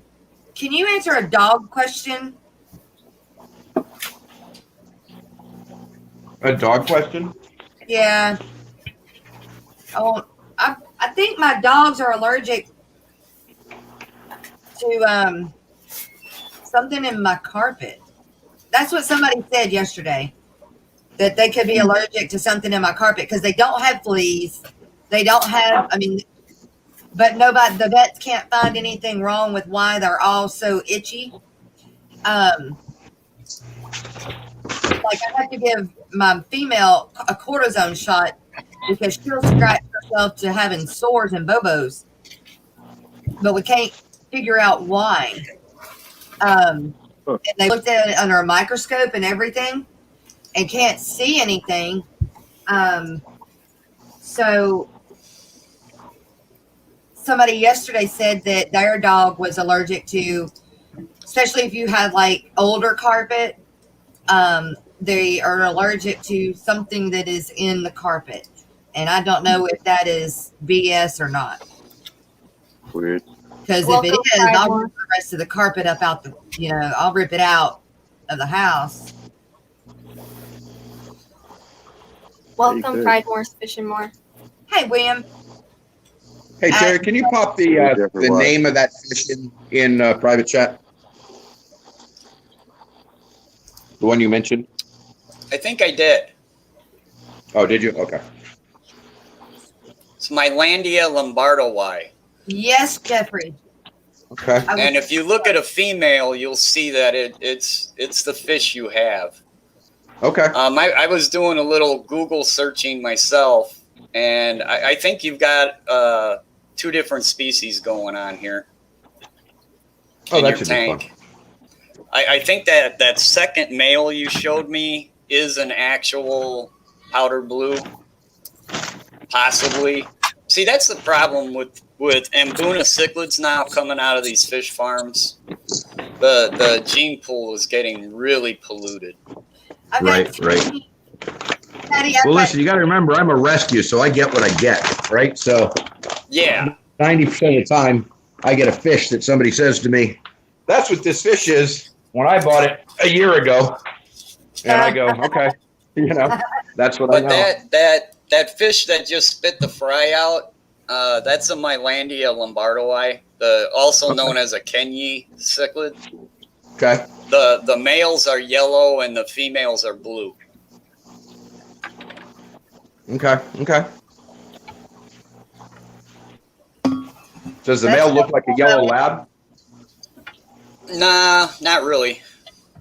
No.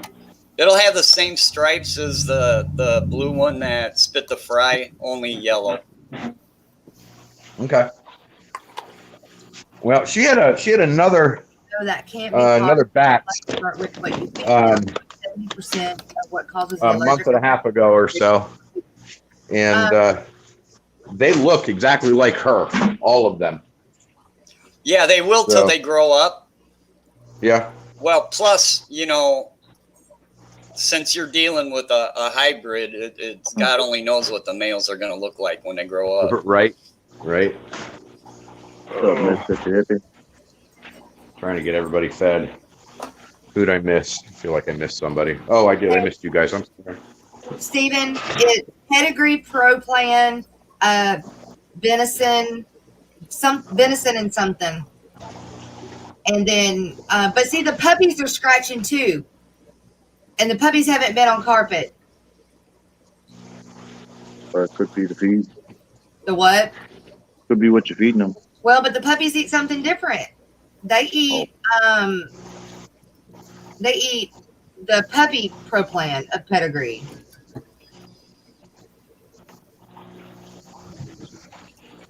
I have two puppies that have just dermatitis.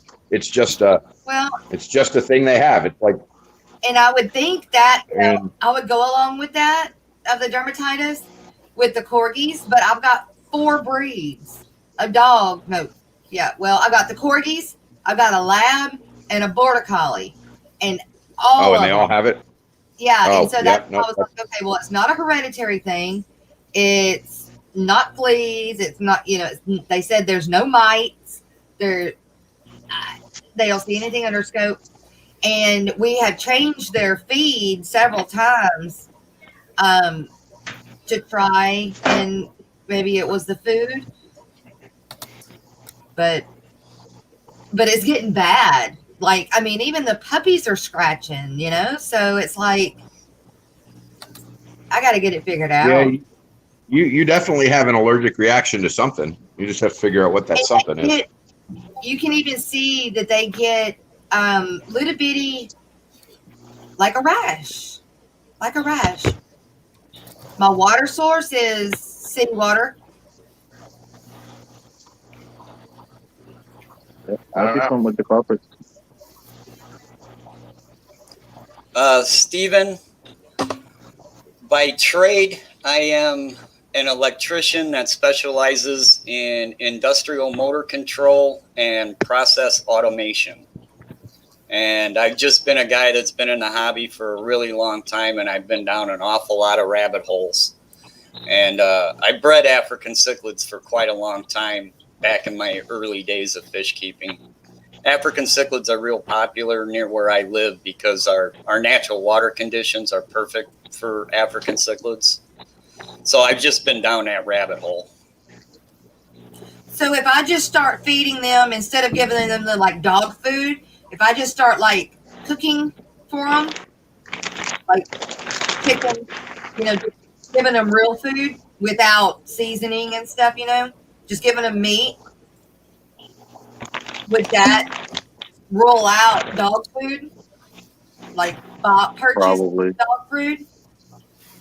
God, I don't. Well, cook, yeah, and you'd know soon enough, right? Huh? You'd know soon enough. If I you would- did it I for a would week or probably so, know you it. definitely. They would quit scratching and the rashes would go away. Yeah. They'll even scratch to the point of having sores. That's not good. Yeah, my tan dog does that. He gets and it's always up in his shoulder blades. He gets these they look like they're just scabs, and they like just hot spots. grow there. And But they're not hot. I have the mama dog, and she bites them off of him and keeps them clean. And if she wasn't around, I don't know. I'd have to scrape them off or something. But they're like just gets them at his shoulder blades all the time. That's about the only place. Sometimes he gets them kind of under his armpits too. But Mine is more localized around the tail, like top of the tail and right. butt area, like haunches. They're in. But mostly more localized right on the top of their tail, but they're itchy all over. But the sores tend to come Right.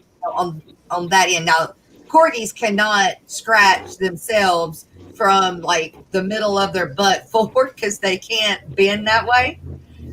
They are Right. very they're very itchy there, but they just can't themselves do it. They're not anatomically made to do it. However you say that Yep. word. Yep. Turmeric is a huge source of lead poisoning. Lead poisoning is in turmeric. Lead is in turmeric. Wow, y'all are a whole bunch of information. My dog was scratching hard for a couple of months. Then I found clusters of eggs on her.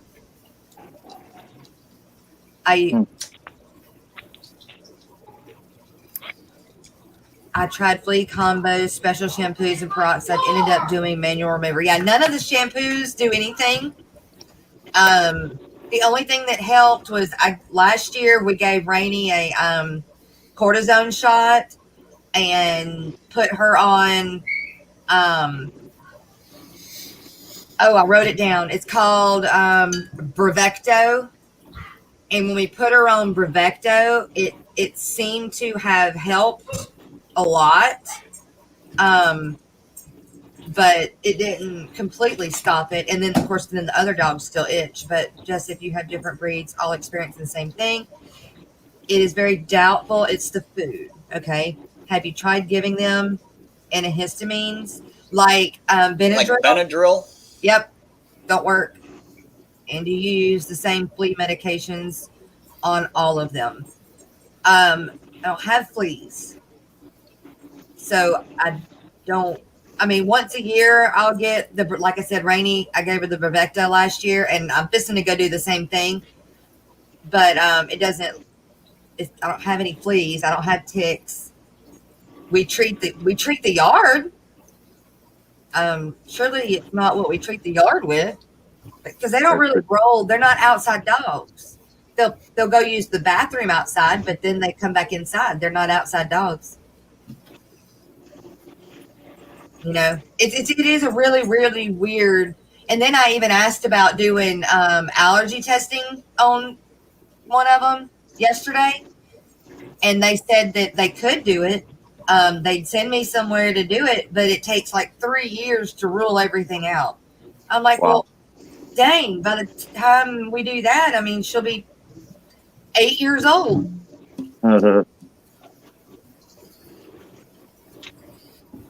Yeah, the vet didn't see fleas either, and didn't see mites, didn't see fleas. It's a rash. It's something they're coming in contact with, or either I don't know what it is. I don't know, y'all. It's a mystery. I always have those. Jess, did you ever get your goldfish situation figured out? Well, I don't know yet, honestly. The one that I said was going to die did. So I've got 4 left, and they seem to be doing okay. I guess time's going to tell with them. I need to do a water change since that last one passed. But the other ones are eating and moving around like they should, like I think they should. We'll see. Yep. Can my new assistant text you? You bet. Okay, I have to agree. That is a Mylandia lombardia. I think that is what that is. Mylandia lombardia. Mylandia is just an offshoot of Pseudotropheus. There was just so many Pseudotropheus that they finally put the zebra complex in its own name, and they picked Mylandia as the genus name. And no, Jen, they don't really lick their paws. Mismatched Socks said poison ivy or poison oak, something they're getting into when they go out.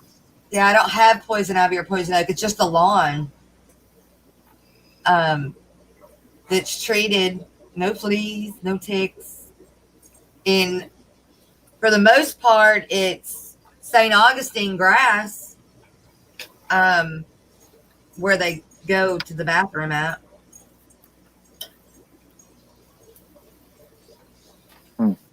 Pretty weird. It is. You know, I think I'm going to do that, though. I'm going to talk to Steven's assistant and see if he agrees, but maybe I should pull them off their food for a week or 2 weeks. Steven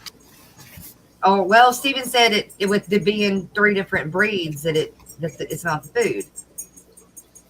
My original thought was that it was some kind of like microscopic mite. I was actually going to go there, and then I decided to keep my mouth shut. But my guess would be a mite. That's honestly what I think, because the puppies haven't been on carpet, but they've had to have had to get it from Rainey.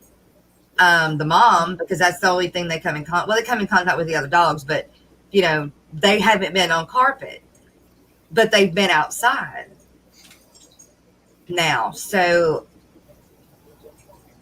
but it's not something that is very easily seen, even by maybe a vet that was in a hurry and, you know, just kind of looked at it and went on, maybe. Yeah, correct. I had a dog that came down to, and mites, there's a couple different kinds, and different dogs have different reactions to certain mites. And I had a dog that had something really similar to what you're kind of going through. Yeah. And it was caused from a mite. How did they finally find it, or did they? Shampoo. No, I never got an exact diagnosis to what the actual mite was, but we just got some really strong, like anti-parasitic shampoo through the vet that solved the problem. Now, we've done everything over the counter you can think of. You know, like all the shampoos. Yeah, this is something you'll probably have to go to a vet for. Most of the over-counter shampoos are like pyrethrin based. Yeah. And you might need something a little stronger. I've got pyrethrin in, you know, regular form because I've got my commercial chemical license. Right. You just might need something a little stronger. I wish I knew exactly what the shampoo was, but this was years ago. Micromites. He said micromites, there's a species that goes under the first layer of the skin, causing round rash areas, kind of. There you go. But, okay, so if in theory we think that's what it is, what do I do? I'd go to a vet and explain the situation.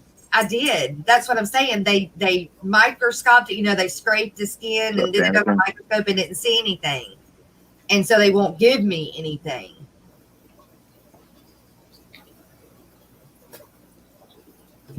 Thanks, really, Florida Fish Rescue. Never doubt me, man.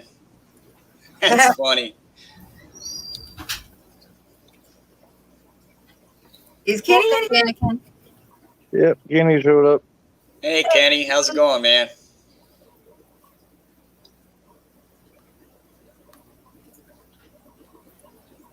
I'm gonna go ahead and jump over here. I got stuff I need to get to. No, you don't. You just saying it. No, I'm playing. You do. Yeah, I do. I gotta get started stripping these tanks down and get them sealed so I can get them up. I hear you, Miss Sandy. I love your avatar. All right, y'all have a good one. See everybody later. Hey, I'll get that thumbnail sent to you probably tonight. All right. Right on. All right. Bye. Later, everybody.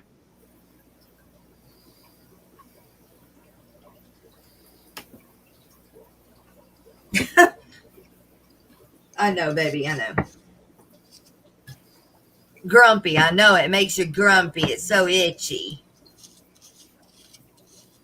The lab has done. My lab is smart. She'll go up to the side of the bed and she, oh my God, it's so funny, but I feel so bad for her. She'll sit there and she's learned how to position her back on the edge of the bottom of the bed, you know, and scratch up and down. It's so funny. It looks like she's hopping, but very short like that on the bed to scratch her. She used the bed to scratch herself. So it's like she figured out how to use a tool to scratch. Interesting. Yeah. Interesting. I know, right? Kitty! Treated for external parasites, the ingredient used to kill them is the same active ingredient and anti-parasitic. My assistant will send you a list of stuff you can use or write you a prescription. Awesome. Thank you, Stephen. I owe you. What's going on, Jess, Terry, Brianne? Hi, Kenny. We try to How's your discus doing? They're doing good. They're so pretty. They are. They really are. They got their first water change today. And now they're really happy. Oh, Kenny's in the office. Fun deal. You had to go to work today, huh? Oh yeah. Every Thursday through Saturday, I'm here pretty much those 3 days. That like they can hear that.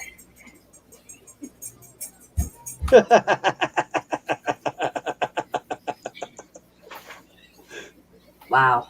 Get out of here, Pedro. Get out of here, Pedro. I can't even tell y'all what was on that phone. Can't even. I think we could get a pretty good idea, Jess, by the color of your face. Yeah. High five, fishies. Oh my gosh, those kids. How you And then doing, they're going Roxanne? to shoot themselves with paintballs here in a little while. You're not playing with them? No. I sit there and I laugh at them. Hey, fishy. No, I don't want to go get hit with paintballs. That's not my thing. Why not? Because I hurt already all the time anyway. I don't need to add any additional anything to it. So that would just be like putting my hand like on a hot skillet or something.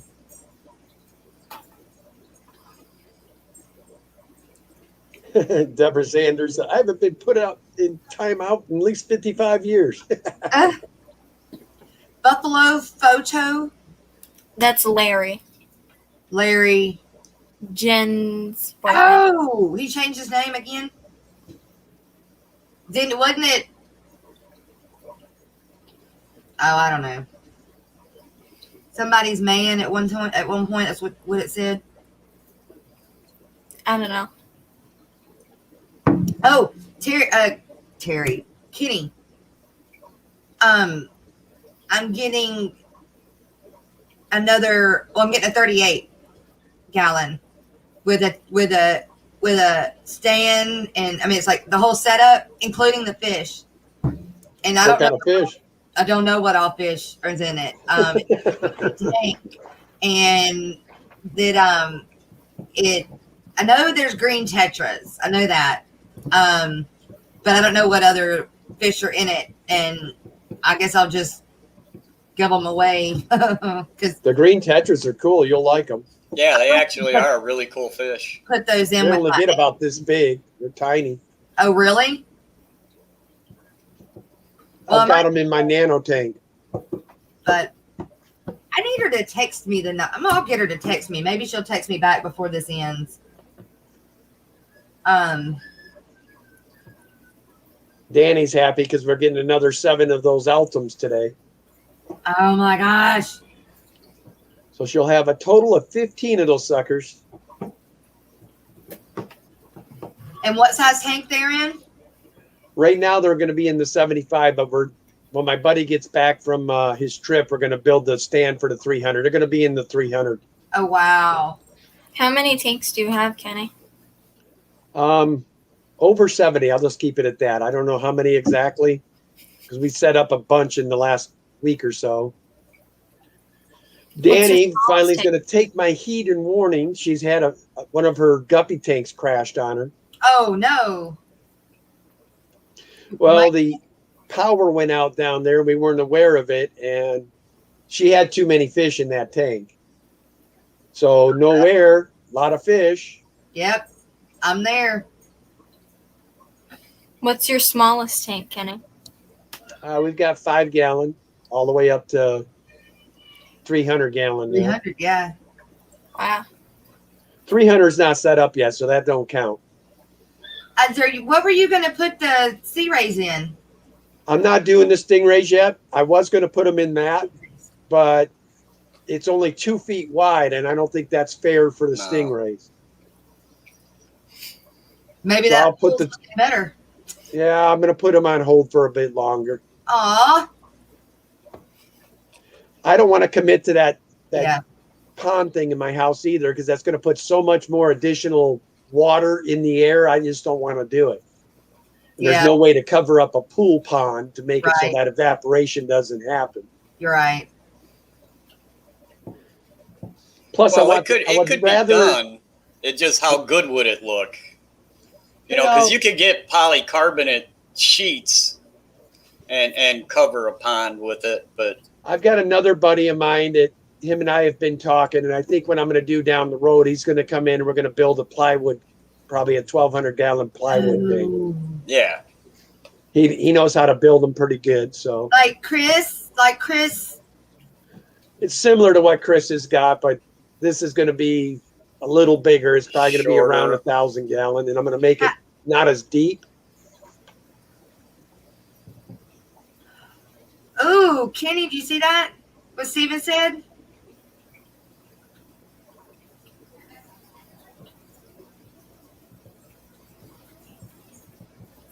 Oh, I'd love that, Steven. Yeah, I'm going to plan on going to see him sooner than later. Danny gave me the all green light. So the minute she does that, I don't mess around. No kidding. Tickets! Yeah.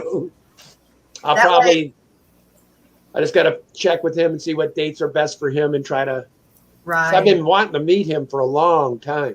I know. And the airlines are open right now because COVID is almost at bay. So I should probably jump on it. But I Yeah. was checking. One of my buddies said that the airlines now are saying that if you don't have your shot, they're not going to let you on the Yep. flights. So now I got to get my shot. I know they're doing. I hope they don't do that for Aquashella. Hey, Jeffrey Watts, I don't have any salt water yet. Jeffrey, what? Jeffrey Watts is asking me, what fish do I not have? Oh, I see it now. Okay, I had passed it. Do you have brackish water? Fish lover. I do have those mud skippers or brackish. Welcome Mud to- skippers and night gobies in there. Cool. Hey, off topic, Kenny, but I'm looking for a new F-150 with an 8-foot bed, not a 6-foot bed. You probably have to go to a super cab or a regular cab to get that. Yeah, just a regular cab 8-foot bed. Seems like every truck I see now is 4 doors with a 6-foot bed. Yeah, Drives because me that's nuts. kind of the direction they've gone because everybody wants the crew cab now. The longest bed you can get with the crew cab is a 6.5 footer. I just want a work truck, man. If you 2 go to seats up front and an 8-foot bed. what I would do is call up your local Ford dealer and ask to speak to the fleet manager. Yeah. Those guys, they know how to get their hands on that stuff, and they'll be able to get you it. 4 tanks were delivered today for shrimp. 2 more. I just don't know if I want to buy a brand next spanking week. new one. And then we have to pick up 8 tanks at Petco. Oh, nice, Sandy. Yeah. Sounds like you guys are getting your own little fish store there, Bree. Yep. Uh-oh, where'd Jess go? I think she got disconnected.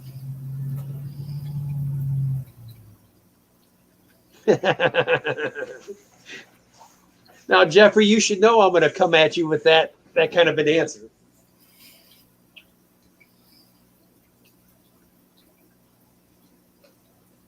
Deborah Sanders asked, how can I get my BN to go in the cave I bought him? He's digging everywhere.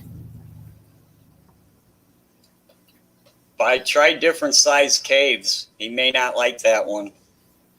And move him around the tank. If he doesn't cave up, move it around.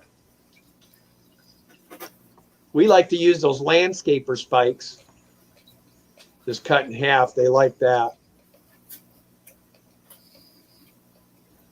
My mother said we picked up 2 75-gallon tanks with lids for $90. That's a good they're deal. now on Real a good new deal. shelving system in the basement. Olivia Starting said to that. understand why Brienne's so hooked on fish. I wish, Brienne, I had one of my kids interested. None of them are interested in them. Olivia said But that there will is bring hope us for to a Danica grand Aquatics total once of we 42 tanks. I've got one grandchild that's acting like he's going to be real interested. I'm hoping so. Yeah, after we get all the tanks that we have to get, we'll have 42 tanks.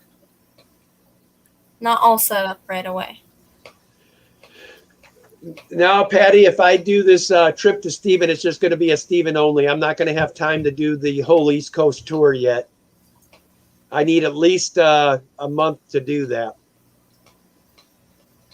What kind of only air gonna have pumps you guys running? like 4 or 5 days. Just blast in, see Stephen, blast out. What was the question, Terry? What kind of air pumps are you guys running? We have one room that's got, one of the bigger piston types, but I am going to switch the whole lower level to one main unit. I use a bunch of little air pumps. I have one that's, I think it's a Tetra Whisper, and another one's an Aquaculture. And then on the one that runs my disc. She'll learn, Kenny. She'll learn. The one that's over Well, what there, I'm giggling about is because S is down there saying Danikin with the scalpel. That's not good either. Yeah, you're at the point, Brianne, where you really need to start looking at running a central air pump for all your tanks. Start looking for a linear piston pump. The other thing that's nice about a Brianne, it's going to help heat your room. Number one. Number two is they're so much quieter. Oh God, are they so much quieter? Although you may not be able to sleep if you're used to hearing that air pumps in your room, it'd probably be too quiet then for you. Well, that and those diaphragm pumps, the Tetra Whispers and all them diaphragm pumps, you're constantly having to maintain them, replace them little rubber valves in them.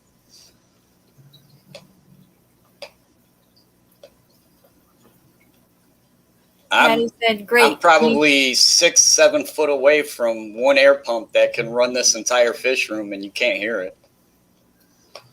Yeah, my buddy John, who I got the Altums from, he runs one central unit, and I mean you can't hear the air in there. And then that pump actually heats his fish room.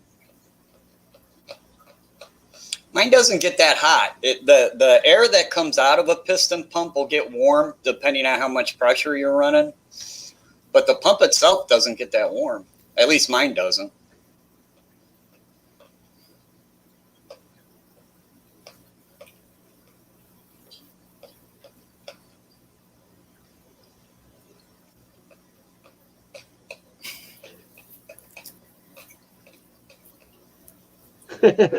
Sounds interesting, Stephen.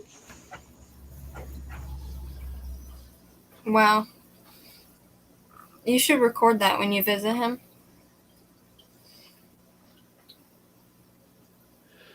In my opinion, fish lover, a fish that always gives me challenges is almost any of the South American bigger cichlids.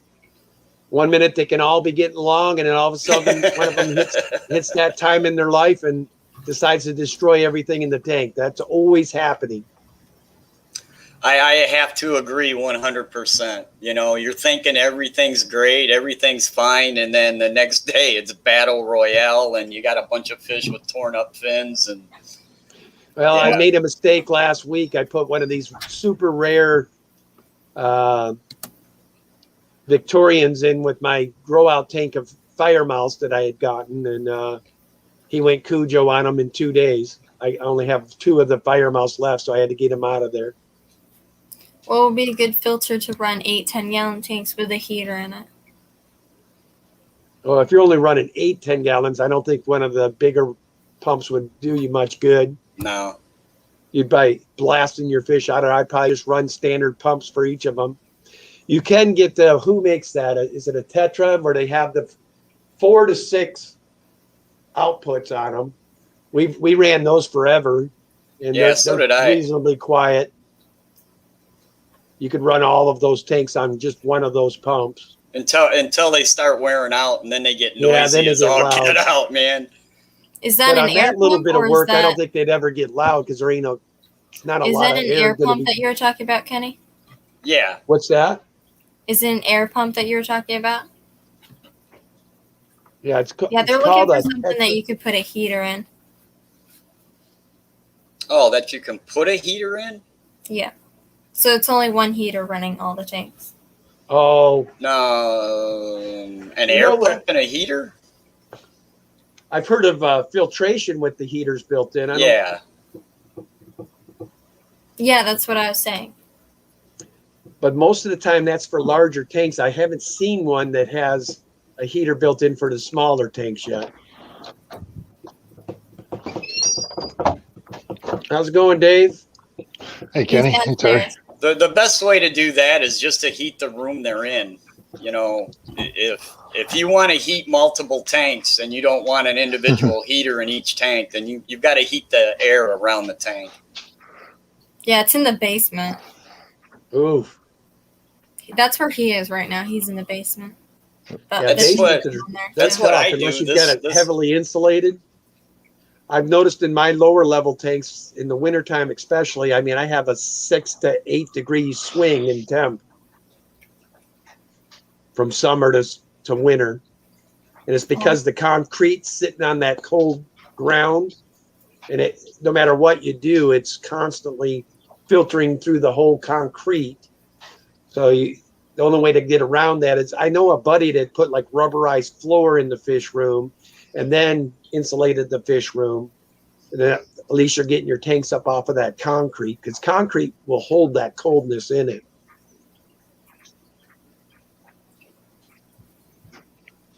I just make sure in my basement fish room, I just make sure the air's moving and the air's warm. You know, this room gets its own heater.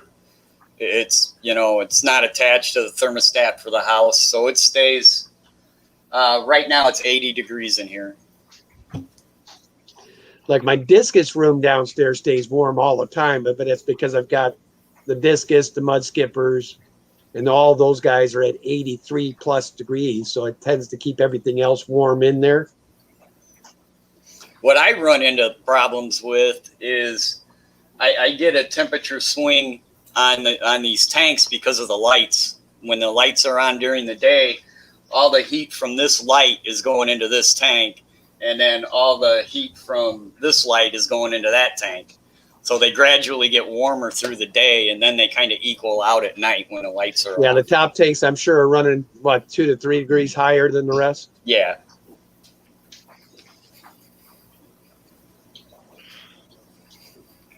Ooh, all planet tanks. That sounds like a good time, Sandy. How many tanks you guys up to now, Dave? You guys sound like you're starting to build quite the little arsenal. Yeah, we're somewhere around 40 now. Yeah. Well, when these Well, are at least set you up. got a All the new crew of ones. people to help clean them, though. Yep. Yeah, these. Danny and I, it's pretty much, yeah, every day when we're not at work, we're cleaning tanks. Yep. Well, thank God for COVID, and the kids are home, I so like they can help. things. So is Olivia pretty active in it too then? Not as much. She likes the technical stuff. Yeah, she doesn't do fish tanks. So She she's has your guys' brains behind the YouTube and the analytics and all that, huh? Well, between her and Bray, yeah.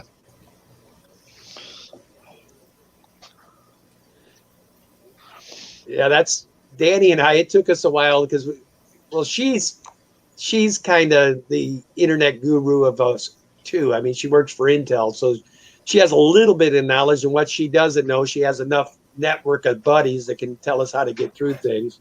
We still don't do a lot of things the way we should, I think, on our YouTube channel, but that's the beautiful thing about YouTube. It's your channel. You do what you want, right? Right. Deborah Sanders said plants can take the cooler temps.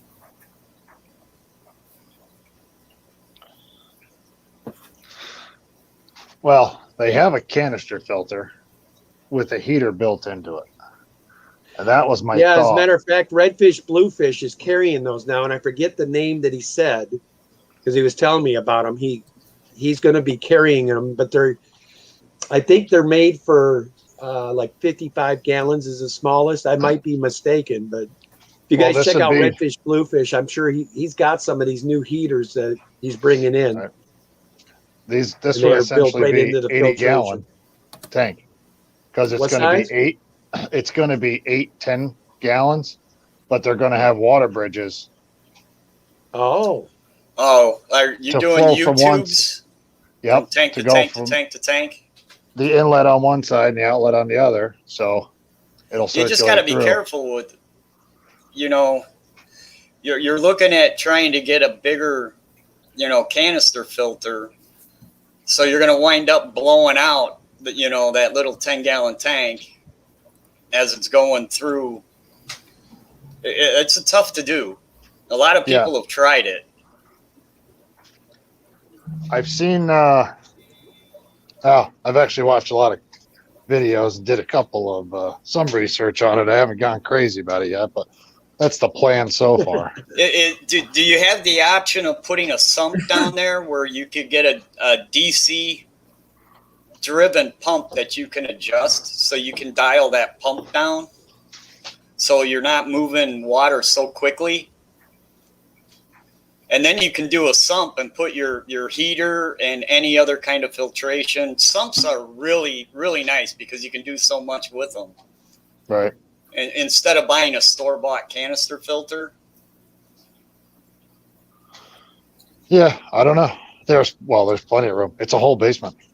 Right. See, your basement looks like it's more open too. I wish mine was that way so I could make the whole basement just one solid fish room. Oh yeah, you guys got a nice open. Yeah, I wish I had that. But then you That's look to what my this was. Well, look to my left. There's all this stuff I moved yesterday. Yeah, but at least you got the room. See, mine is a finished basement, so there's individual rooms. That's Right. what my basement was just open.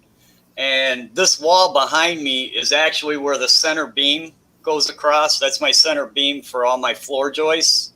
And I just divided it in half. And the wall material is just polystyrene, you know, just to insulate, you know, so I'm not leaking heat out to the other side of my basement. So when I ours go is to finished, move, so we got all these individual rooms. right. So that's why I'm starting to do things right now. You guys got to understand, when we weren't planning on getting our.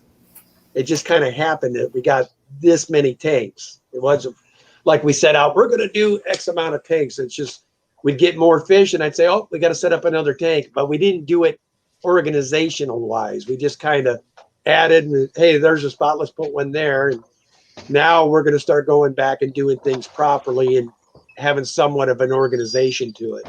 That's why it took so long for me to do this one, because this is Fish Room 2.0. My first fish room I did is exactly what you described. And that's what most hobbyists' first fish room is they just keep expanding, and there's no prior thought to building it, you know, when it comes to electric and heating and things like that. So when I built that's what this I'm trying to do, Terry, is I've got to get my electric down. Right. There was times this winter where my bill got up to almost $750 for 1 month. See, that at that point, it's almost cheaper if you're going to stay in the hobby and not move. It'd be almost cheaper to just put in a second small furnace that only does your basement. We're having the electric company coming out, and we're going to make a second box, and I'm going to lease my lower level to Daniken Aquatics, where I can have the second electrical box just for that room.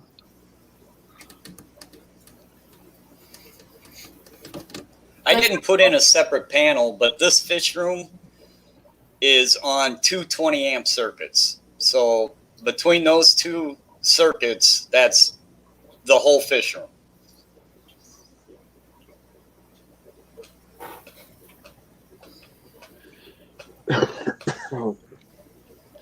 Yeah, it's too bad with this place I couldn't set up a tank in here. I feel so blah when I'm at work. I feel like I'm in prison. It looks like you're in prison. Yeah, I mean, put a jumpsuit on me, I look like I'm a prisoner here. It looks like just plain. Hey. I do have a nice window here, though, so at least I can look outside.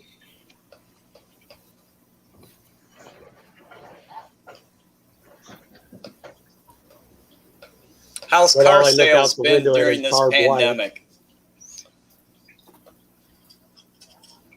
Hey, Kenny, how's sales been during this pandemic? Are people still buying cars or? Oh yeah. Well, my last position, I mean, I literally sold myself out of a job. I was with the Aerostream as the sales manager, and I literally sold us out of inventory. Wow. Well, I hope they gave you at least a bonus. I'll be back. Deborah Sanders, that's what I'm probably going to do. I have a bunch of Priscilla's fish art. I think I'm going to bring that in and hang it up in here. That'd be a good idea. And make it less like prison.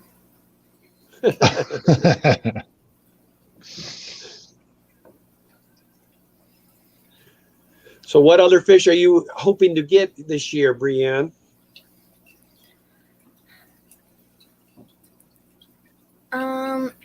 I mean, I would love an Oscar, but I want a seahorse.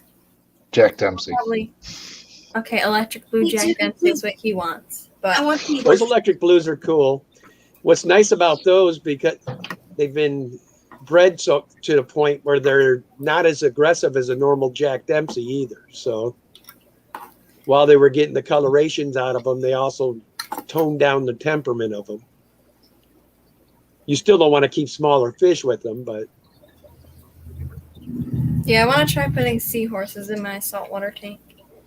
But I really like Oscars and arowanas. Oscars are great. I mean, they're awesome. The only problem with Oscars, if you have more than one, you just pray that they don't get into sexual maturity. Then they start chewing each other up. Then you end up with the problem I have. I got Oscars in a bunch of tanks that I wasn't intending to be with Oscars. I've got one that right now that I've got to dedicate a bigger tank to, because I don't like him being in the 55-gallon. I think that's too small for him. Yeah, I just want one Oscar. If you just one, you should be fine. What was that? If you do just one, you'll be fine. They are very social. I have found when I've kept one by itself that they are more interactive with the human, versus if you have more than one in there, they're not quite as interactive, meaning that they'll come up, let you pet them, and let you feed them by hand. And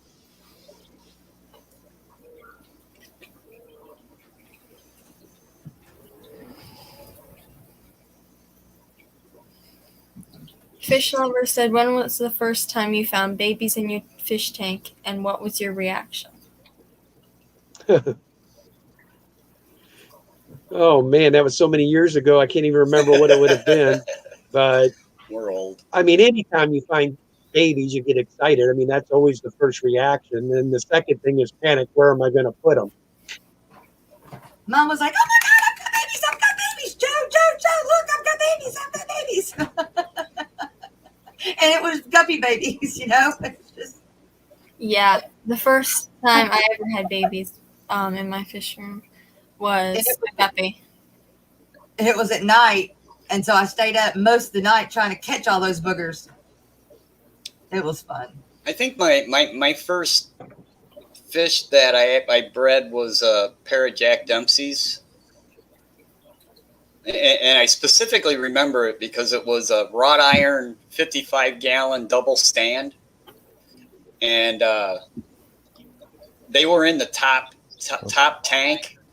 So you could see underneath. And they dug a pit, in the corner, and they took all the substrate out. So you could see the babies from the bottom up. I remember ours, it was convicts. And I was like, oh my God, would you please quit breeding? Oh, yeah.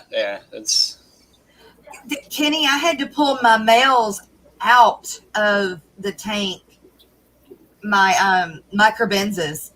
I'm like, y'all got to stop. I've probably got 300 babies right now. Yeah, but but cribs, y'all got to stop. They should sell. You shouldn't have any problem getting rid of crabenzas. Well, the bad thing is my LFS wants them to be 2 inches at least.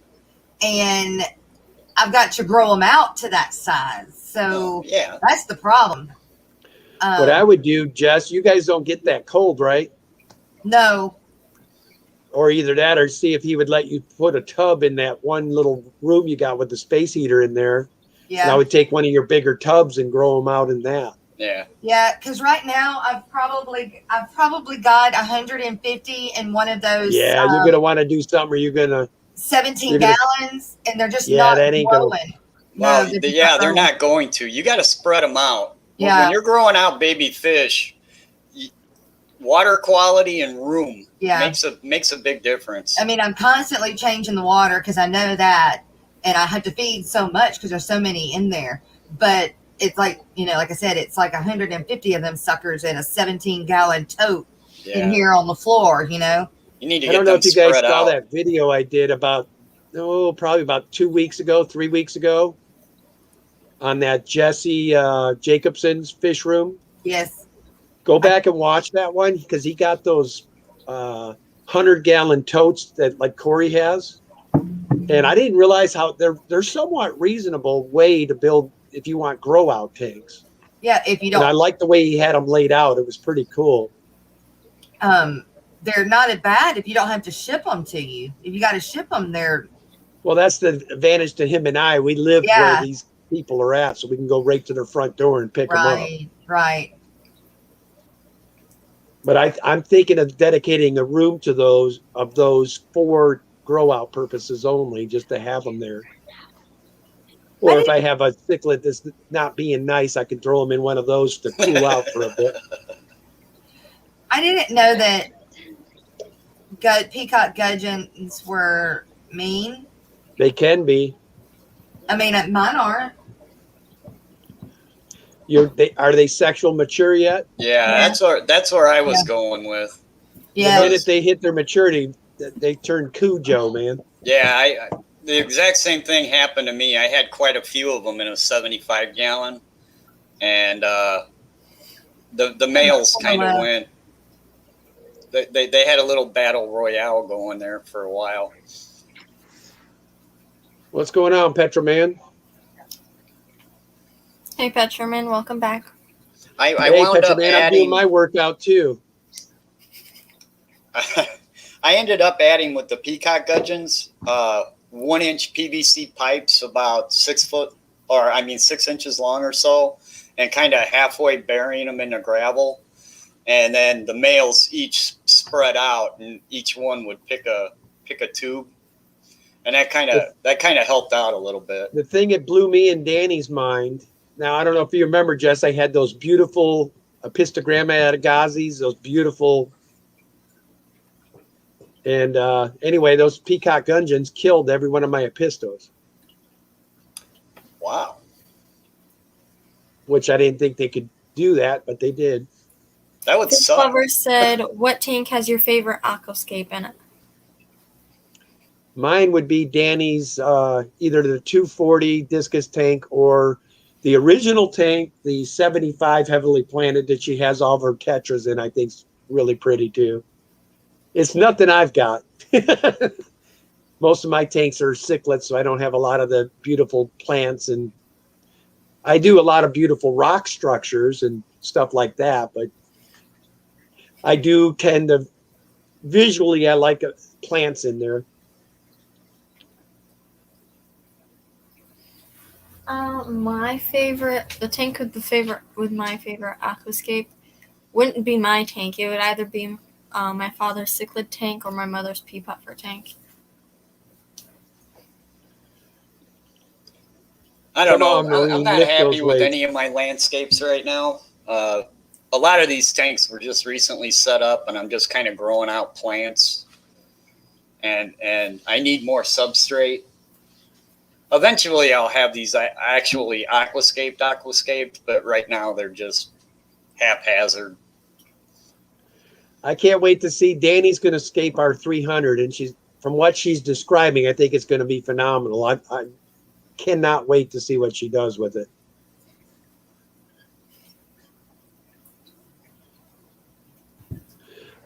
But she told me we have to take a trip to Sisters now, so that's going to be whole day of manzanita wood. Last time I went with her, she filled the back of my pickup with manzanita. That's not a bad thing.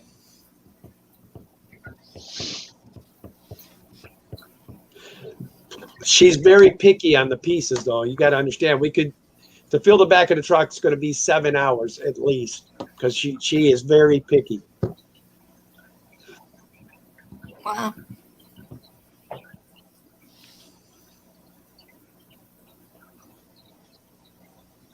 That's another option.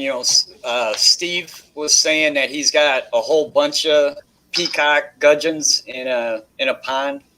That's another thing too. If your peacocks are getting aggressive, it's almost like an African cichlid thing. You can reach a point where you can oversaturate, and then it kind of calms down. But I don't know. Steven, are you trying to make it so I can't sleep till I come see you? Come on now, quit teasing me now. Wow. That is one trip. If I have a bucket list thing that I would want to do before I die, it would be to snorkel in either Lake Malawi, Victoria, or Lake Tanganyika. That would be amazing to me. Hi, Danny. I don't know if I do Victoria. Did they get all the dead bodies out of that lake? I don't know if they have yet or not. I don't know if I'd want to snorkel in that particular lake. I mean, the fish are gorgeous, but that's been a pretty high conflict area for a real long time.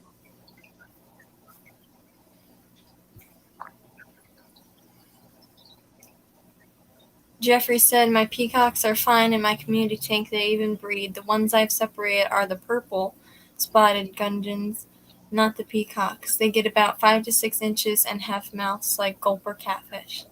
Wow. Sounds cool. Yeah, she don't look tired. She just looks very concentrated. She's making sure to concentrate on her stream. That's all that is.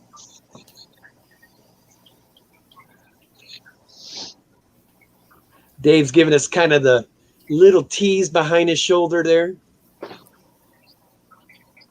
That's the saltwater tank, 75 gallons. Is that a little trigger fish I'm seeing right there?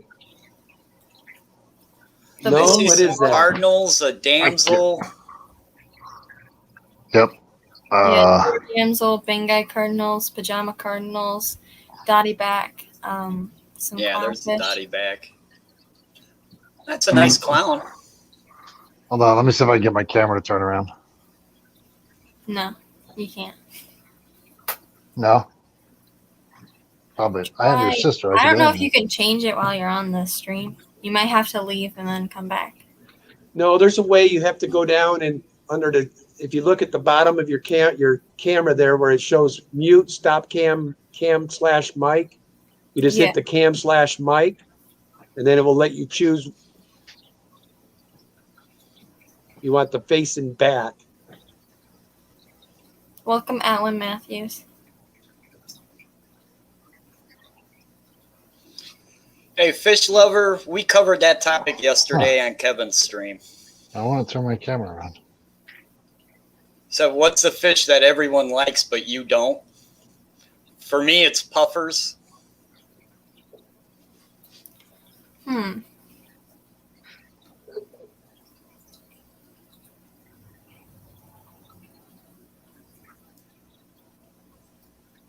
don't know. I don't know. Phone hates me. Yeah, I don't think I have a fish that I absolutely hate. There's not too much out there that I don't like.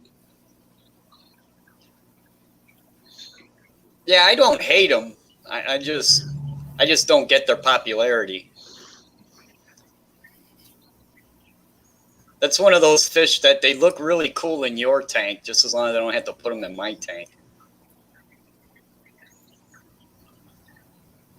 I think mine would, if I was going to say one, just because of the size they get, is probably any of the peacock bass. I love looking at them, but I don't think I would personally keep one because of the. I don't believe they should be in the hobby. First off, I mean they get so enormous. I just think that they are best kept in the wild. But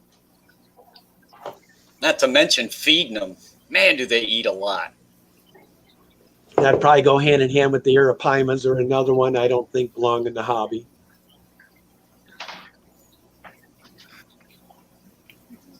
That is a nice looking clown. Is that a maroon clown? It's Yep. a blood orange. Blood orange. Yep. Oh, okay. I've got to get down, Brianne. It looks like I've got a customer pulling up here. All right, bye, Kenny. Thanks for having me up. Great stream. Later, Good to see Kenny. everybody. Thanks for Bye, coming. Kenny. Yep. Good to see you, Dave. Have a good day, sir. You too.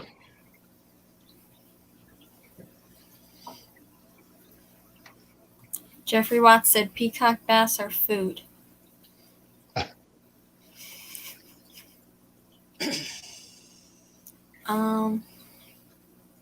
I'm still thinking on a fish that everybody likes, but I don't like. Like, I know that there's one, but I just can't think of it.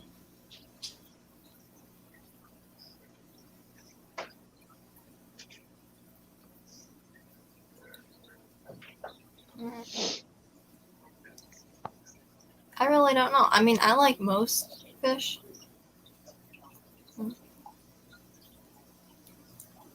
Bass is good eating. Bristlenose plecos, if that counts as a fish. It might be bristlenose plecos.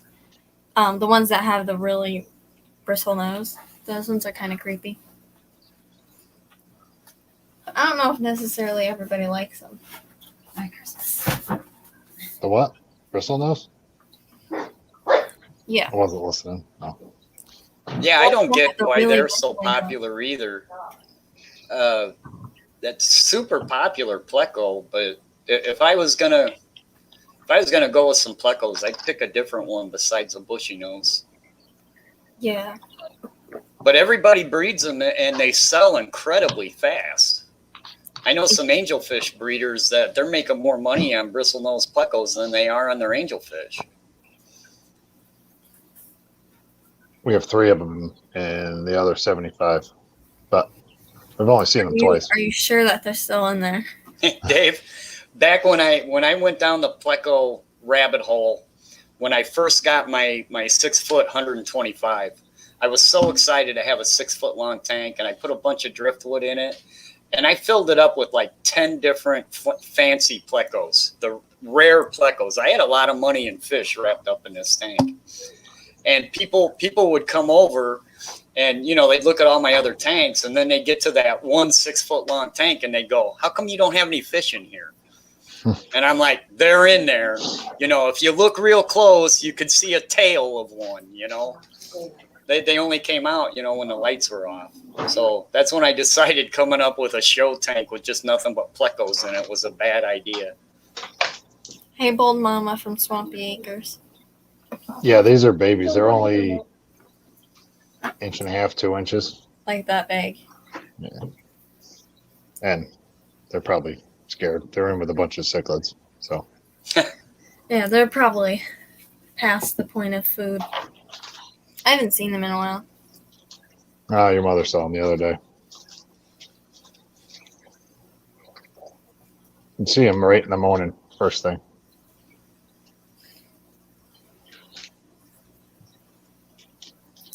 Have you ever cried over a fish? Fish lover asked.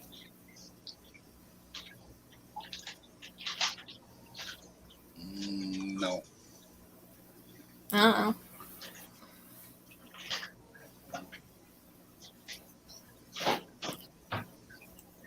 I'd have to think quite a few months back.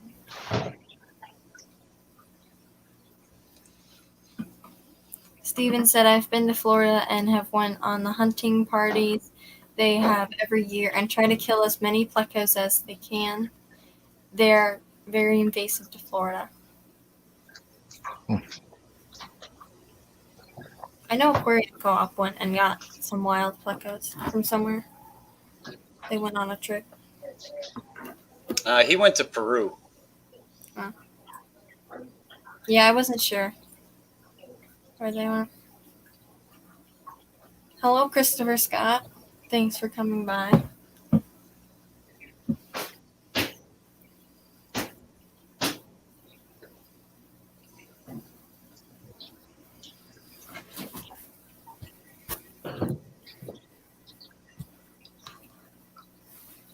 Yeah, I think going and Stephen, I honestly think that's probably a heck of a lot of fun, but I don't think those trips are doing any impact. I think there's so many in Florida now that they're there to stay. There's no way you're going to eliminate them. I think the only way you could possibly eliminate them would do more damage to the environment than just having the plecos there. Not to mention, I was saying it yesterday, Florida's a dumpster fire when it comes to ecology anyways.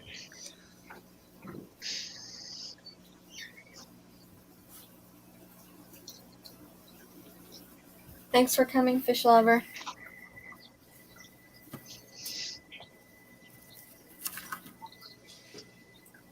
Butcherman said, I wonder if they keep Oscars in ponds in Florida. Yeah, they do. Probably. Yeah, that's what I thought.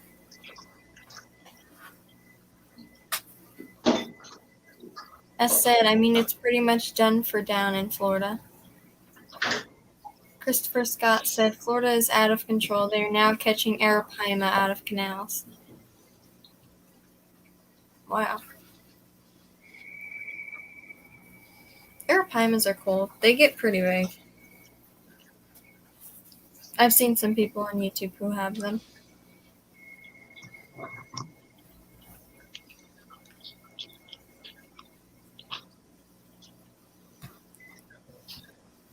S said, slowly just sinking into the ocean.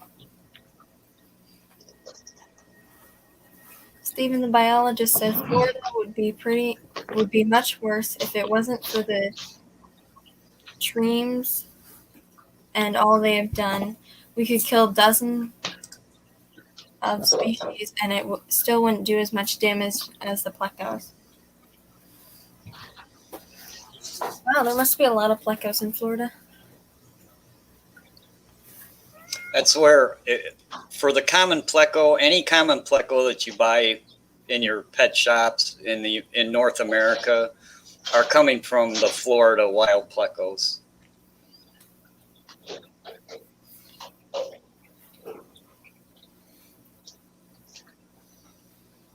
But the only way, there's so many of them down there, the only way you're going to get rid of them is through chemical means. You know, you're going to have to poison the water.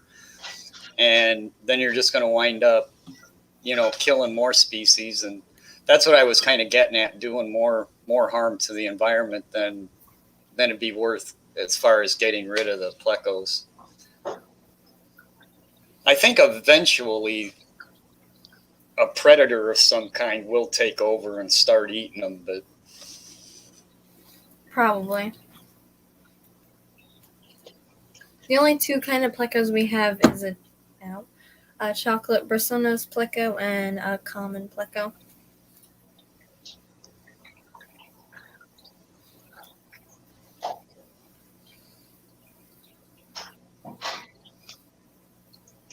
I much rather prefer cory cats over plecos.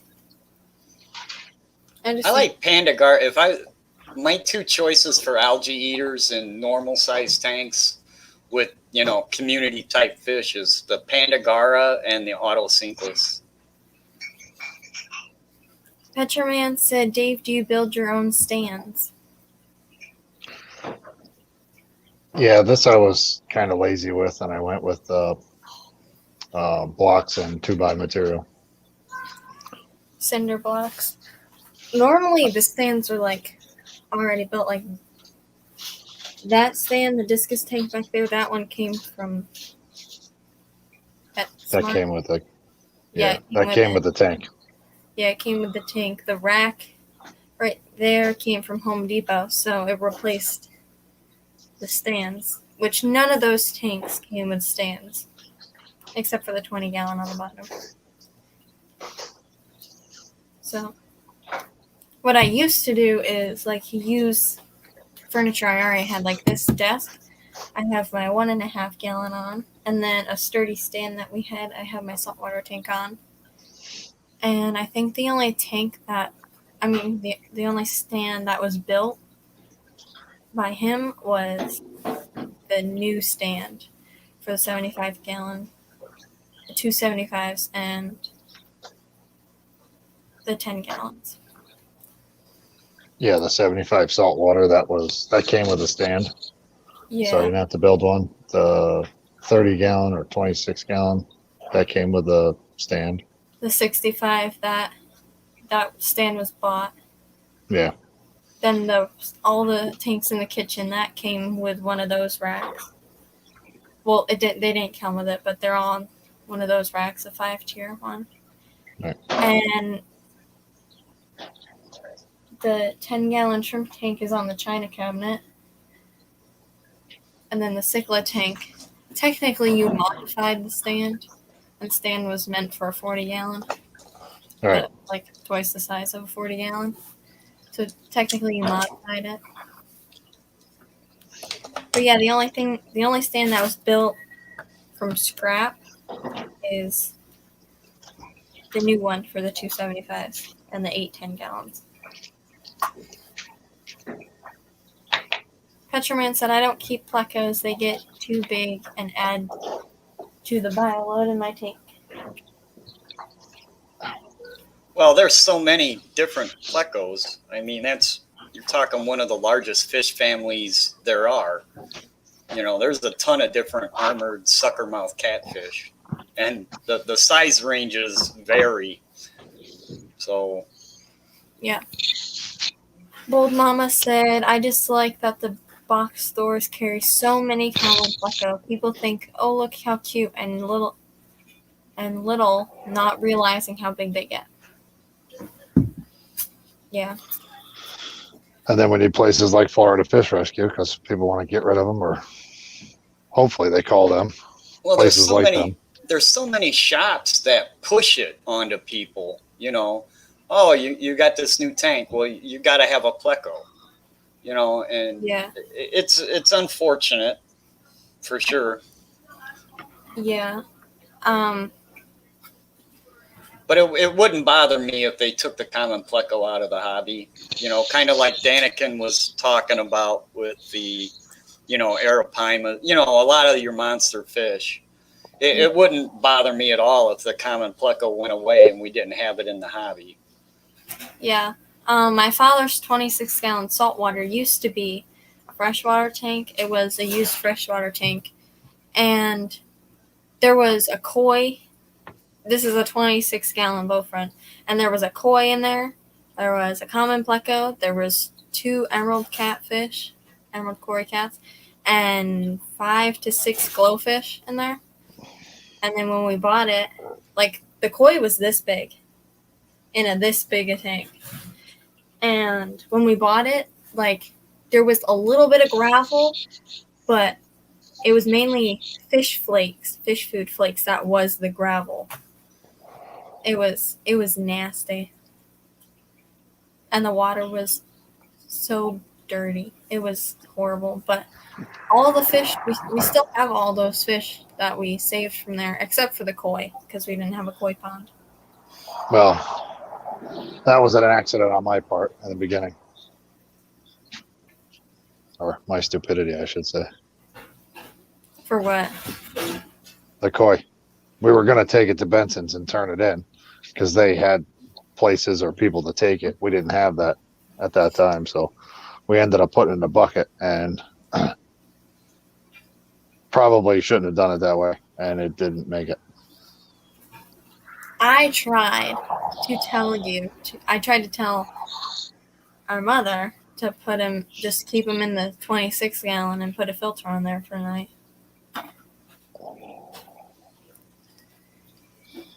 But we ended up going to the store the next day. It happens. Yeah, you can't win them all. Yeah. But we still have all the other ones. We still have the common pleco, the catfish, all the glowfish are still there. And Deborah Sanders, plecos are on the food list or on the menu in South America, where plecos are native. They eat pleco, and from what I understand, it's pretty tasty.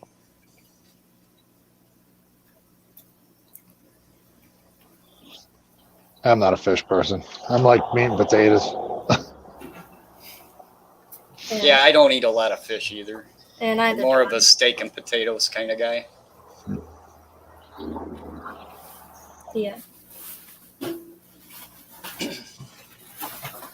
So this is my new beta tank. It's a 5-gallon beta tank. And I'm going to set it up after the stream ends, which will probably be in the next 15 minutes or so. Because that would be 3.5 hours. Goes by quick, don't it? It does. But the 5-gallon tank has a divider, so I'm gonna put both of my betas in there.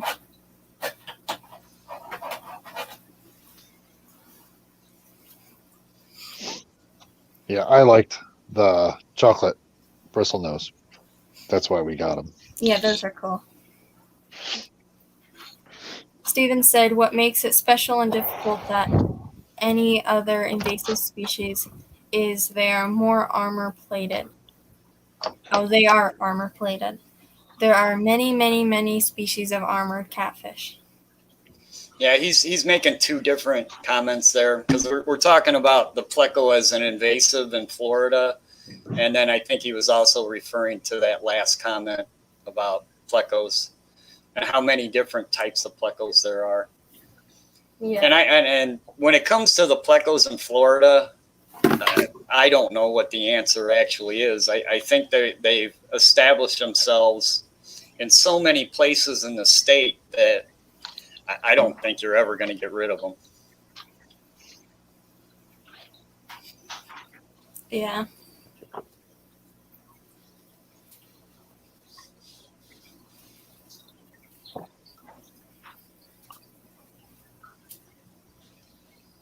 Yeah, I was thinking about putting a pleco on my discus tank, but then I thought about it and I didn't really want a pleco. I would rather stick to a school of cory cats or something. Because I just like those guys more.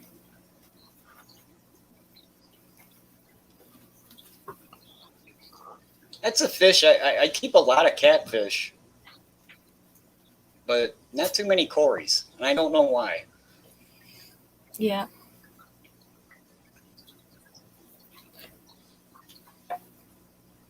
That's another rabbit hole you can go down. There's a lot of different kinds of cory cats. Yeah, they're all pretty. I like them all.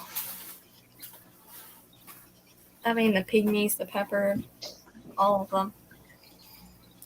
The 3 to 4 we keep are the emerald, the green annuus, albino annuus, and then panda cories. Those are the 4 different cories that we have.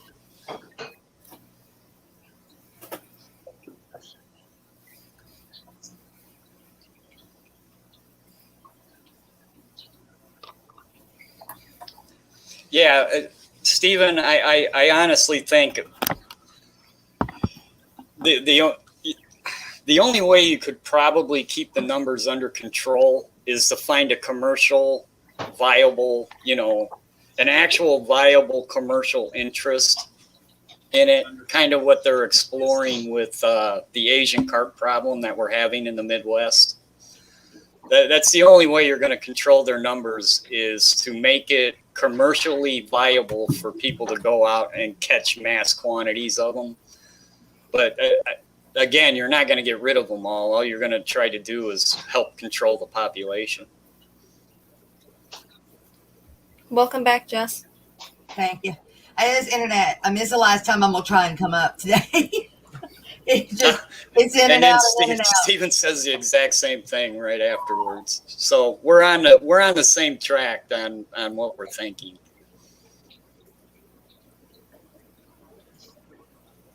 Yeah.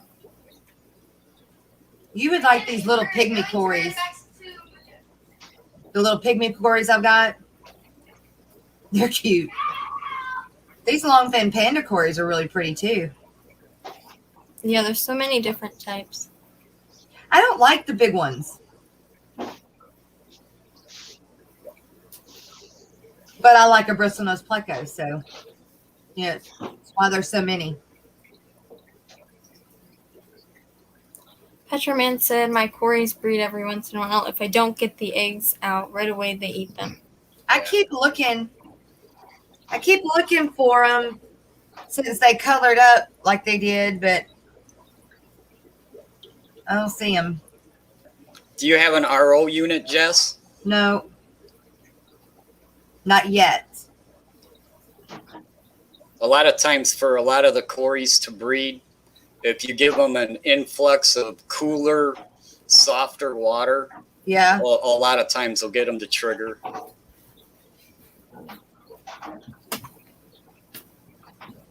I'd have to pull my beta and my guppies out if I did that, though, wouldn't I? Maybe the guppies, the beta would be just fine. And to be honest, the guppies would probably be okay with it too. Like if I took my water and halved it with RO water. Yeah. And then just did one water, like maybe a 50% water change. Correct. One time. Correct.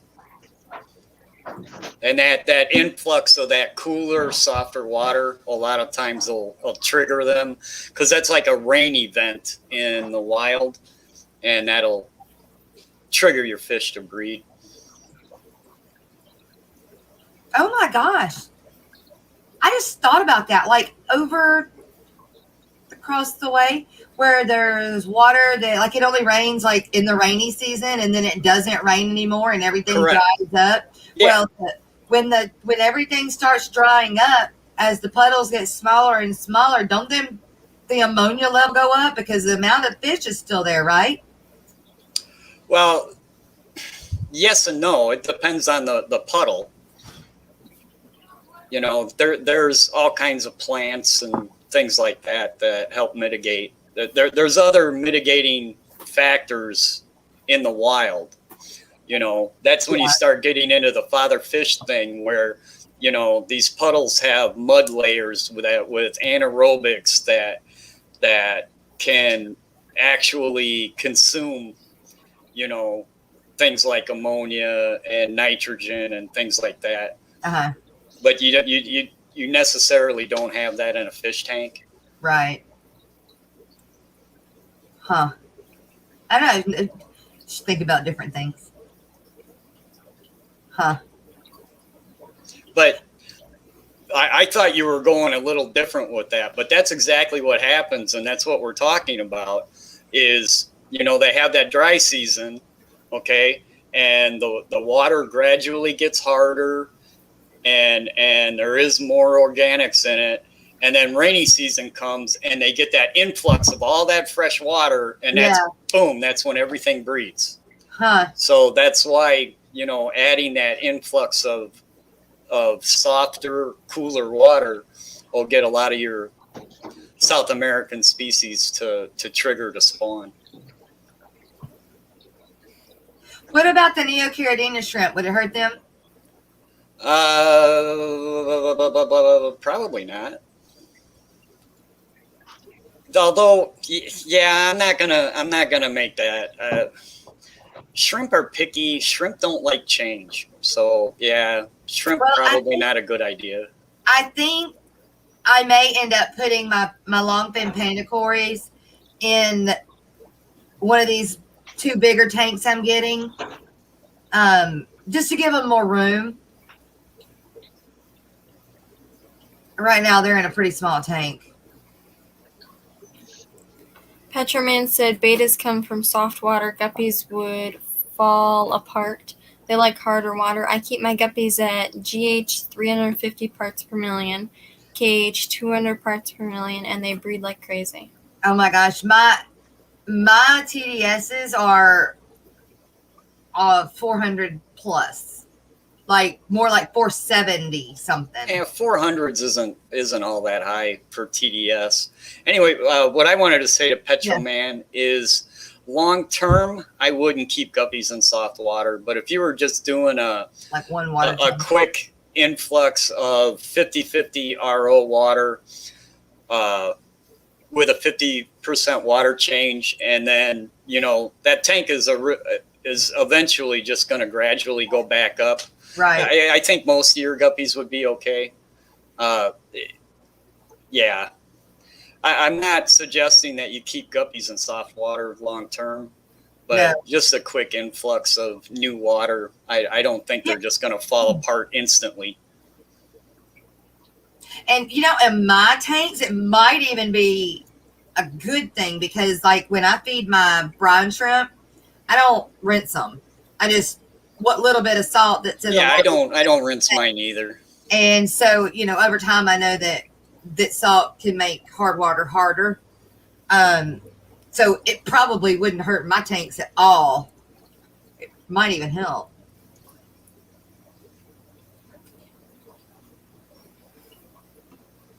I have got to list these female betas, and I'm gonna work on putting your stuff on the website today too, Bree. Okay.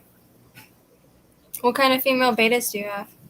I've got those part neon koi betas, but when you think of neon koi, these suckers, they don't look like that. I mean, it's like these are some of the most gorgeous betas I've seen, female betas I have ever seen. They're some of them have the neon body, like the yellow and then the red. There's a few of those, but then the other ones, there's one that is like a maroon color that's got a green sheen to it. It's awesome. She is gorgeous. And then in the other tank, they're smaller females. I got to move them to where they can eat more shrimp. But they're the sisters to these, but they were just not, and they may not get that big because they were not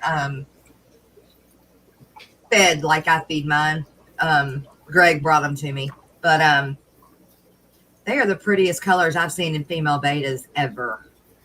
But I don't need 3 sorority tanks. And I'm trying to breed my own. So, I need to sell some female betas. But they ain't going nowhere if I don't put them anywhere, if nobody knows about them. Danny says he's done a mock rainfall event in with his neocaridinias, and they did just fine. Like I said, I kind of want to say they'd be just fine, but like I said, man, when it comes to shrimp, as soon as you say it, something would happen. Yeah, you can blink your eyes the wrong way and crash a shrimp colony. Bold Mama, I got 3. I'll sell one.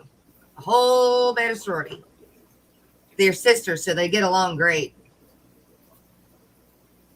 That might be the next idea for my mother. I mean, this one, God, I wish I could show you. They're just, the colors are amazing.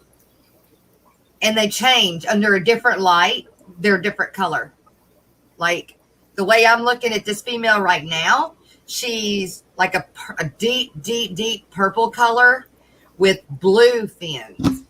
But if I was to put her under like a bright light, she's going to be that maroon with a green sheen color. They're pretty cool. I've got a male. I've got 2 males. One I'm going to breed. The other one I'm going to sell.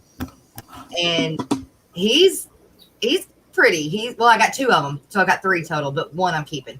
And they're different colors. They're not your norm, I guess is what I'm trying to say. They are really different. I mean, I'm going to interrupt real quick. Hey, guys, I'm going to get out of here. Everybody in the chat, have a good one. Jess, Brianne, Dave, you guys all have fun. I got to get productive and get something done today. So I'll talk to you guys later. All right, Terry. I know, Steven. I've got 3, but I don't buy different females and then put them together. I have done that, but I don't like doing that. These are all females, so they grow up together, and so they get along. Or I have had them just get along. I've also experienced, though, once you move them from the tank that they get along with and put them in a different tank, that it can fall apart. So, but most of the time, if they're sisters, it doesn't. Especially if you ship them together. But what size would I recommend? For I've got them. They really need more room, but it's because they were in a grow out, and so right now they're in this particular sorority. I think has 7, 8, or 9, and they're in a 3-gallon bowl. That bowl that I keep with the shrimp, with the mud shrimp. Yeah. Right here to the side, that's where they are, and that's where they grew up because they grew up eating all those shrimp. They're How many betas are in the 3-gallon? 7 to 9. That's cool. And it's heavy planted, and it's got all those shrimp in it. So they just, I wouldn't have to feed them at all. They just live off all those shrimp. But I'd like to sell this sorority so I can move that other one into here and see if I can get them to go ahead and grow on out. If not, I'll have some miniature female betas to sell. Are you listing the entire sorority on your I think I am. I think I'm going to. Unless somebody's wanting just single female, then I think I'm just going to list them as a sorority. Yeah, ship them together instead of separate, right? I'll just ship them in one big bag. That way they don't, I don't know if they just forget that they're sisters and then start fighting when you put them in a new tank, or if, I don't know. There's one female.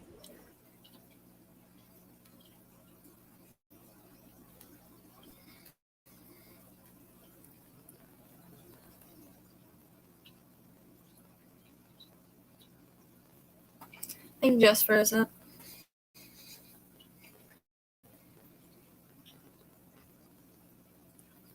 Steven said, I keep seeing this thing about nitrates. I'd love to send you a 2-year study done on nitrates and the effects it had on the 8 species it was done on.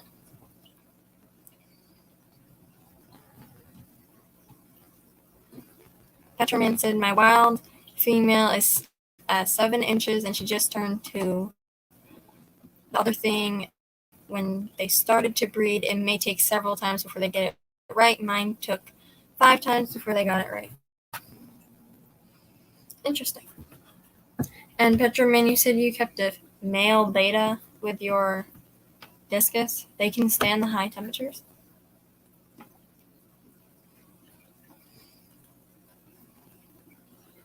So Jess is gone. I'll probably end it soon. I plan on ending it soon because it's at the 3-hour and 33-minute mark. Bold Mama said, guppy question, how many guppies per 10 gallon is recommended? Well, I've had conversations with other people about this. Some people say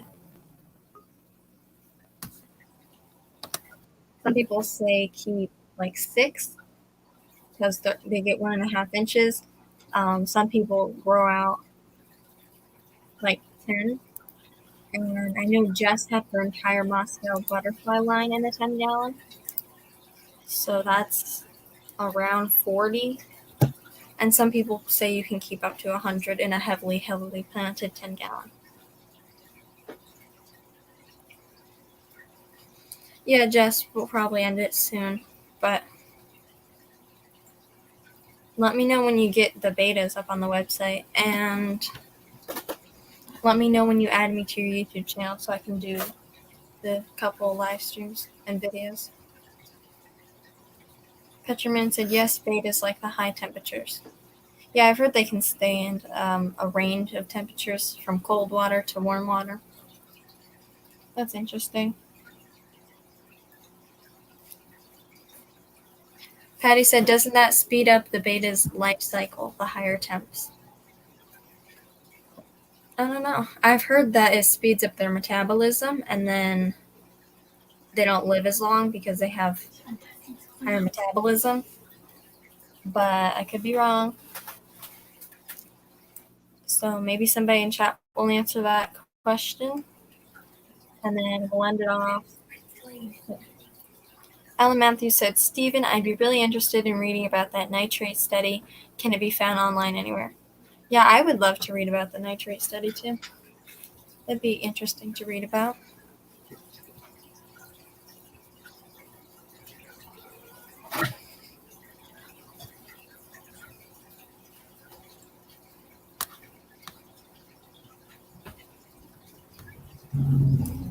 So I'll wait for Stephen to answer that question if the nitrate study that Stephen did can be found online. I'll wait for him to answer the question. And then we'll shut it down for the day. We've went 3 hours and 35 minutes. Stephen said, but the discus I had were wild-caught brown discus from the woodlands in Amazon. Welcome, Swampy Acres Homestead.